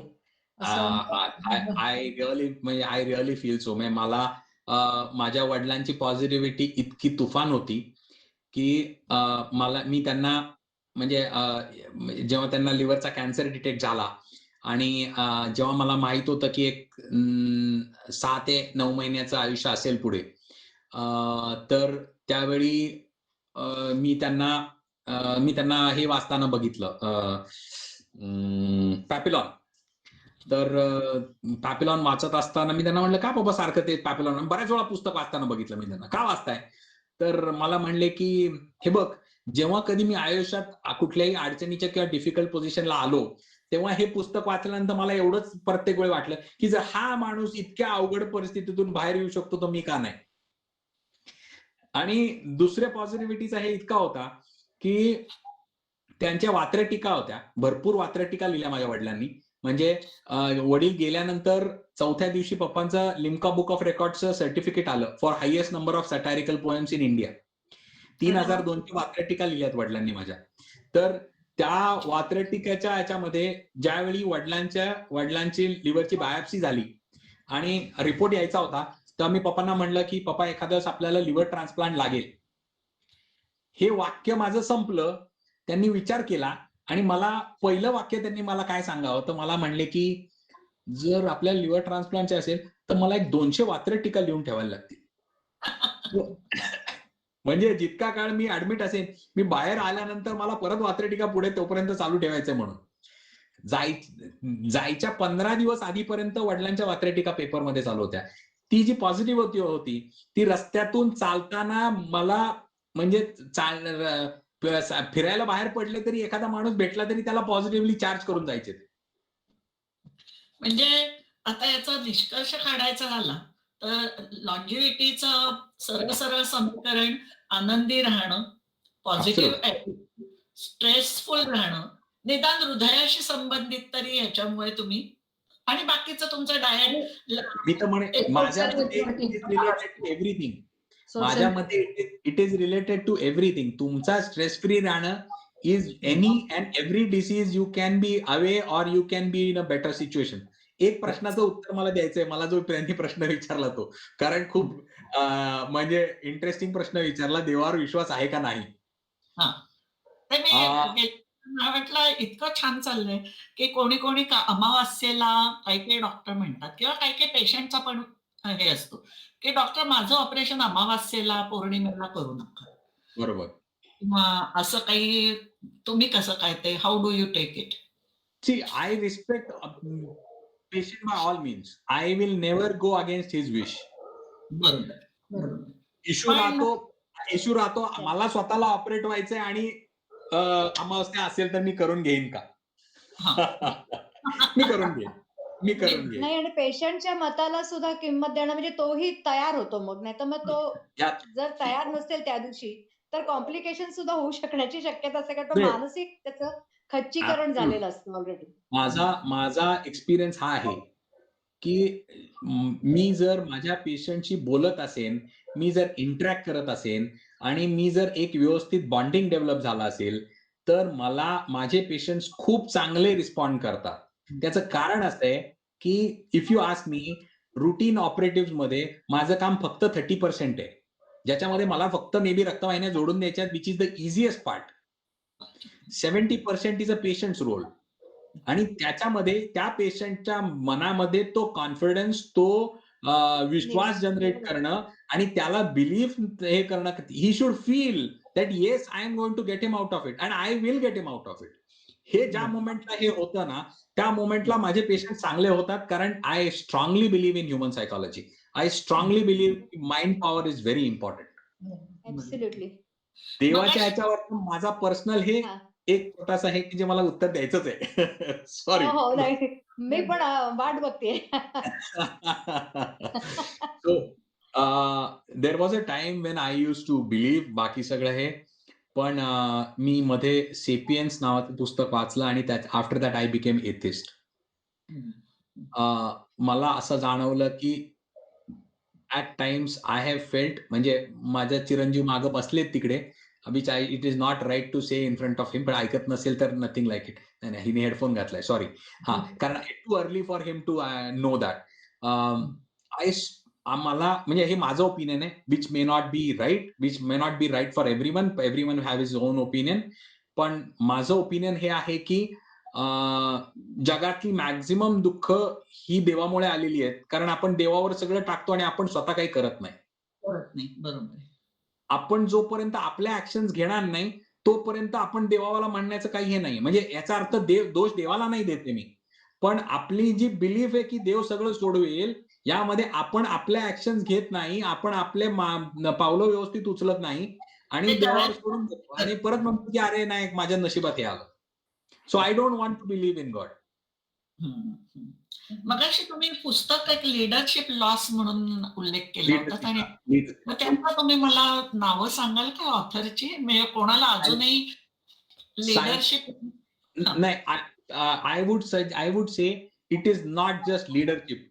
ते बुक माझ्यासाठी, that book is like a Bible or Gita, जे क्लिअर कट मेडिकल, म्हणजे मी एक डॉक्टर असून मेडिसिनचा सगळ्याचा हे करून त्याच्यामध्ये मी जेव्हा कधी ते पुस्तक वाचलं, त्याच्यात कितीतरी गोष्टी, त्याला तो हार्मोन्स म्हणतो बट ऍक्च्युअली ते न्यूरो ट्रान्समिटर्स आहेत किंवा बाकी सगळे आहे. तर ते इतकं सायंटिफिकली छान लिहिलेलं पुस्तक आहे की त्याच्यामध्ये आयुष्यातले सगळ्या गोष्टींचे बेसिक प्रॉब्लेम तिथे कसे आहे सुटतात, त्याचं सगळं क्लिअर मला हे मिळालं सायंटिफिकली. सायमन सेनिक SIMON हा SINEK तेच आहे. SINEK हा he is the third highest followed on Ted. Okay. अप्रतिम सुंदर हे आहे. म्हणजे ते नुसतं लिडरशिपसाठी नाहीये, तर ते ऍक्च्युली इंटर ह्युमन रिलेशनशिपसाठी आहे. ते आपल्या स्वतःच्या मनातल्या इनसिक्युरिटीजच्या अगेन्स्ट आपल्याला राईज होण्यामध्ये आहे. असं it explains you everything. Okay. नुसतं एवढंच नाही तर आत्ताच्या जनरेशनचे मिलेनियल प्रॉब्लेम म्हणजे आत्ताच्या जनरेशनचे मोबाईलमुळे प्रॉब्लेम, इंटरनेटमुळे प्रॉब्लेम इथपर्यंत ते सगळं क्लिअर करतो. बरोबर. आणि कोणाला काही विचारायचं असेल तर किंवा डॉक्टर तुम्हाला अजून आम्ही काही विचारायचं राहिलंय आणि सांगायचंय, सल्ले द्यायचे तर नाही, सल्ला द्यायला मी आता काय हे नाहीये. ज्ञानाने मोठे आहात, आम्ही फक्त वयाने मोठे आहोत. नाही, असं म्हणणार नाही. पण मी काही गोष्टी जर सांगायच्या झाल्या तर मी हुजूर पागेबद्दल खूप लहानपणापासून ऐकत आलो होतो. पण फर्स्ट टाइम सगळ्या तुमच्या ह्याच्यामध्ये इंटरॅक्शनचं हे झालं. घोडे बांधायची जागा हुजूर पागामध्ये आम्ही No, काढलंय. I had tremendous respect for your school. आईकडनं कंटिन्युअस ऐकून असायचो आणि आय रिअली फील सो की school makes a big difference in life. आणि त्याच्यामध्ये जर सांगायचं झालं तर म्हणजे my mother's role was a big हे. त्याचं कारण असं आहे की मी टू बी व्हेरी फ्रँक मी 4थी पर्यंत एका सब्जेक्टमध्ये फेल होत होतो आणि मी 8वी पर्यंत कधी 50% पार नव्हते केले. तर पण त्यानंतर जे काय आईने आणि माझ्या एका टीचरनी जो काही एफर्ट घालून सगळं जो केला तर त्याच्यामध्ये ती ज्या प्रकारे हुजूर पागेट मे बी ट्रेंड होती त्याच्याप्रमाणे तिने मला अभ्यासात बरोबर हे केलं आणि देन एव्हरीथिंग चेंज. सो असं दिसतं की 10वी-12वी बोर्डात आलेल्या व्यक्ती मग नंतर पुढे काहीच नाही करत आणि शाळेच्या लेव्हलवर काही विशेष कर्तृत्व न दाखवलेली लोक पुढे कितीतरी चमकतात. असं काही शाळेतल्या याच्यावर अवलंबून असतंच असं नाही. Absolutely not. पण यामध्ये मी म्हणेन की मोरओव्हर थोडाफार आमच्याकडे म्हणजे एक कणशांचं एज्युकेशनचं हे खूप आहे. तर त्याच्यामुळे पण तो थोडासा एक फरक त्यापेक्षा ऍटिट्यूड बद्दलचा हे आहे. म्हणजे माझ्या वडिलांनी मला कायम आयुष्यात एक्सपोजर जगाची खूप दिलं. म्हणजे काही उदाहरणं जर सांगायची झाली तर आपण जे म्हणतो की लहान मुलाला ह्याला एक्सपोज करू नका, त्याला एक्सपोज करू नका. या उलट माझ्या वडिलांचा खूप वेगळा हे होता. म्हणजे वडील बालरोगतज्ञ असून आणि आईचे दोघांची ओपीडी खचाखच भरलेली साताऱ्यातले 2 नंबरचे म्हणजे दुसरे पिडियाट्रिशियन साताऱ्यात एंट्री केली तेव्हा दुसरे पिडियाट्रिशियन. त्यामुळे अशी 100-150 ची ओपीडी भरलेली आणि सगळी हे. तर अशा त्याच्यामध्ये जर वडिलांना कधी कळलं की ऍक्सिडेंट साताऱ्यात कुठे जरी ऍक्सिडेंट झालाय तर ऍटलिस्ट एक म्हणजे माझ्या 6वी पर्यंत जिथे कुठे त्यांना कळलं तर ते शाळेत यायचे, प्रिन्सिपल कडनं परमिशन काढायचे स्कूलमधून, मला घेऊन जायचे, त्या ऍक्सिडेंट स्पॉटला नेऊन ऍक्सिडेंट दाखवायचे. Even to an extent even dead बॉडीवरचा कव्हर उघडून दाखवलंय की पेशंट जर हा माणूस असा चुकीचा चालवत होता, इकडून आला, असं झालं आणि हा मेला. सो पोलीस म्हणायची अहो ते लहान मुलाला दाखवताय तुम्ही येते. ते म्हणे नाही त्याला बघू दे. हे जे एक्सपोजर होतं ना ते खूप अफलातून होतं आणि हे एक्सपोजर आमच्याकडे सगळ्या कणसे फॅमिलीमध्ये तसं दिलं जातं. तर त्याच्यामुळे पण ऍक्च्युली तो बिलीफ तो बाकी सगळे हे जगात जगण्याला जास्त महत्व आहे. म्हणजे मला जर काय हवं असेल माझ्या मुलाकडनं तर मला फक्त माझ्या मागे त्यांनी समर्थपणे छान जगावं एवढीच माझी अपेक्षा आहे. बरोबर. आता तुम्हाला तुमचा हा प्रोग्राम ऐकून कोणाला कॉन्टॅक्ट करायचं असेल किंवा तुमच्याबद्दल आणि कोणाला म्हणजे काही प्रॉब्लेम्स असतील सोडवायचे किंवा विचारायचं राहिलं असेल तर तुम्हाला ईमेलनी कॉन्टॅक्ट करायचं का कसं करायचं? त्याच्याही आधी तुमच्या हॉबीज किंवा याच्यात तुम्ही ऍक्टिव्हली हे किंवा खेळता का काही किंवा ऍक्टिंग मध्ये किंवा आणि कशा याच्यामध्ये तुम्हाला मला ऍक्च्युली ऍक्टिंगची आवड होती स्कूलमध्ये किंवा इव्हन कॉलेजमध्ये ऍक्टिंगचं हे होतं. पण असं म्हणायला हरकत नाही की माझी सगळ्यात मोठी हॉबी ही सोशल इंटरॅक्शन्स आहे. म्हणजे मी आजही कुठे जरी गेलो तर ऑन द वे जाता जाता एखाद्या मित्राच्या घरी जातो, कधी त्याला लास्ट मिनिटला फोन करतो की अरे मी आलो, किंवा कोणी असेल, किंवा आता इवन सिनियर याच्यापैकी तर मी साताऱ्यात जरी गेलो तरी असाच गाडी काढतो, कोणाकडे तरी जाऊन भेटून येतो. त्यांना काय वाटेल याचा मी विचार करत नाही, पण जाऊन सगळ्यांशी इंटरॅक्ट करून येतो. माझी ऍक्च्युअल हॉबी म्हणजे टू बी व्हेरी फ्रँक, एक त्यात सांगायचं झालं तर आईला हवं होतं की माझं मॅथ चांगलं होतं. मग आईला कायम वाटतं की मी IIT करावं. तर मी MBBS चूज करण्यामागचं स्ट्रॉंग रिझन हे होतं की मला ह्युमन इंटरॅक्शनची आवड होती. त्यामुळे माझी हॉबी जर मला आजही विचारलं तर सोशल याच्यामध्ये थोड्याफार गप्पा ठोकायच्या, जाऊन सभा लावायची ही आवडीची गोष्ट आहे. स्ट्रेस रिलीफ आहे ते. That is a stress relief. नाही मला इंटरॅक्ट. नाही Yes. मला तेच सांगायचंय की गप्पा ठोकणे, त्याच्या गप्पांचा जो स्वभाव आहे त्याचा मला एवढा काही वेळा त्रास झाला की मला त्याच्या 10वी मध्ये त्याला बसवून घेणं, कारण डॉक्टरांचाही स्वभाव तसाच होता. आलेला माणूस, प्रत्येक माणसाला शेवटी मी त्यांना म्हटलं मला मॅनेज करणं अवघड जाईल त्याला अभ्यास करून हे होणं, तर मी असं करते, चहाची बरणी आणि दुधाची किटली, साखरेची बरणी हॉस्पिटलमध्ये नेऊन ठेवते. तुम्ही काय जे असेल ते सगळं हे करा, नाहीतर त्या मुलाचा अभ्यासच होणार नाही.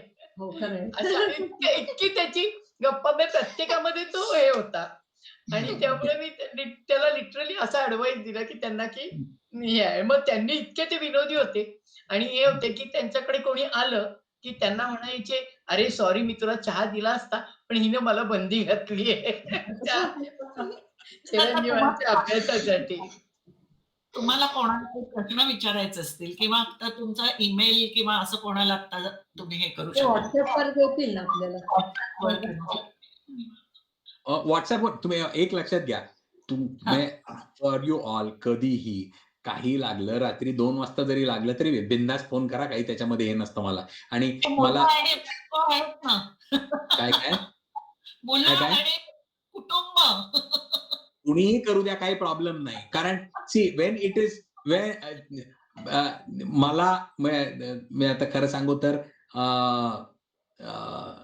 ज्यावेळी वडील गेले तेव्हा मी एक मनाशी चंग बांधला की माझे वडील हे, जसं मी मगाशी सांगितलं की जाता येता लोकांना एनर्जाइज करणारे किंवा एक छान हे करा, म्हणजे he use to create a very good atmosphere around him. तर त्यानंतर मी असा एक मनाशी चंग बांधला की मी या जगात, ते गेल्यानंतर मी या जगात चांगलपणाचं रान उठवणार आहे. तर मला त्याच्यामध्ये कुणी जरी फोन केला मला कधीच वाटत नाही, कारण त्याच्यामध्ये it is all about enjoying and it's all about saving someone's life. If it is all about saving someone's life, then why I should feel bad about anyone calling me. त्यामुळे पडो मैत्र जीवाचे हे तुम्ही अगदी प्रत्यक्षात आणताय. त्यामुळे माझा मोबाईल नंबर तुम्ही घ्या, ईमेल केला तरी चालेल, व्हॉट्सअप केलं तरी चालेल. I am all the time here.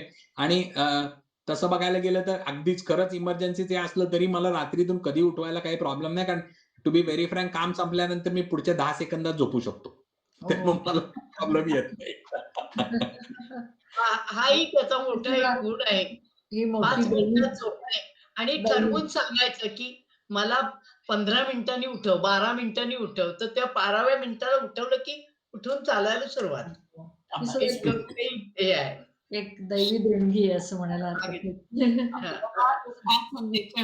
Doctor, surgeon याच्या व्यतिरिक्त एक अतिशय आनंदी आणि पॉझिटिव्हिटी देणारे छान अजून एक मुलगा मिळाला आम्हाला. थँक्यू. त्याच्याबद्दल कोणाकोणाचे आभार मानावेत. तुमचे स्वतःचे आम्ही याला काही येत नाहीये.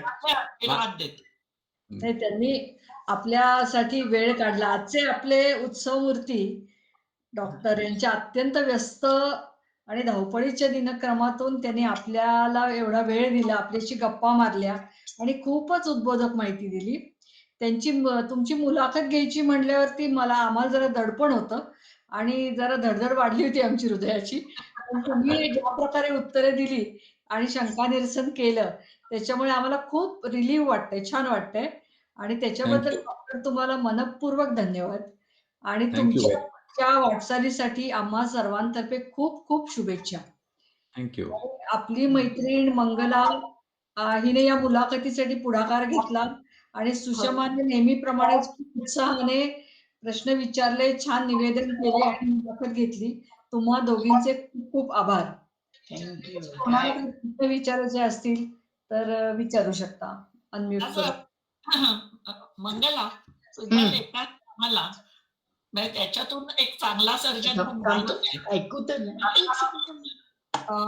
आपण मग अजून एक मुलगा मिळाला आम्हाला हो, आणि हो. आणि तुम्ही आमच्या सारख्या काय म्हणायचं या क्षेत्रातल्या पूर्णपणे अडाणी असं जे लोकांना छान माहिती दिलीत आणि आमच्या हुजूर बागा कन्यांचा वेळ काढलात त्याच्याबद्दल खरंच तुमचे खूप खूप आभार. थँक्यू.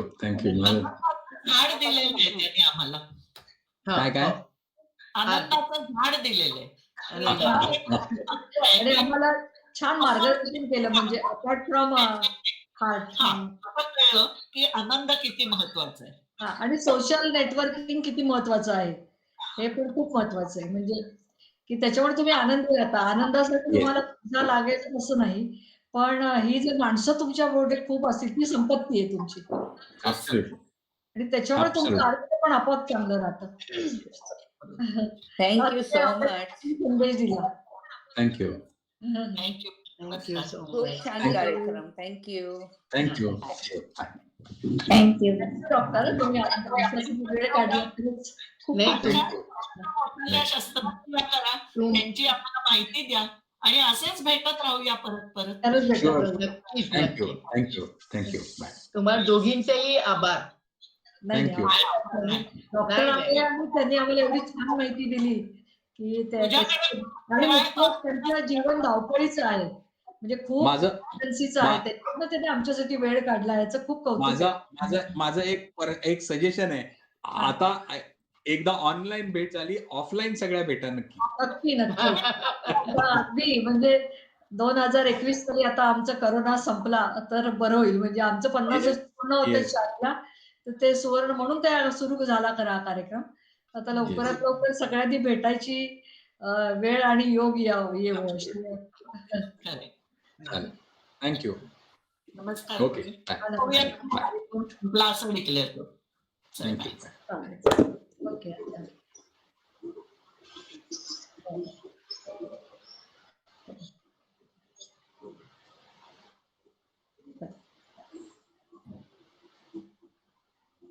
असं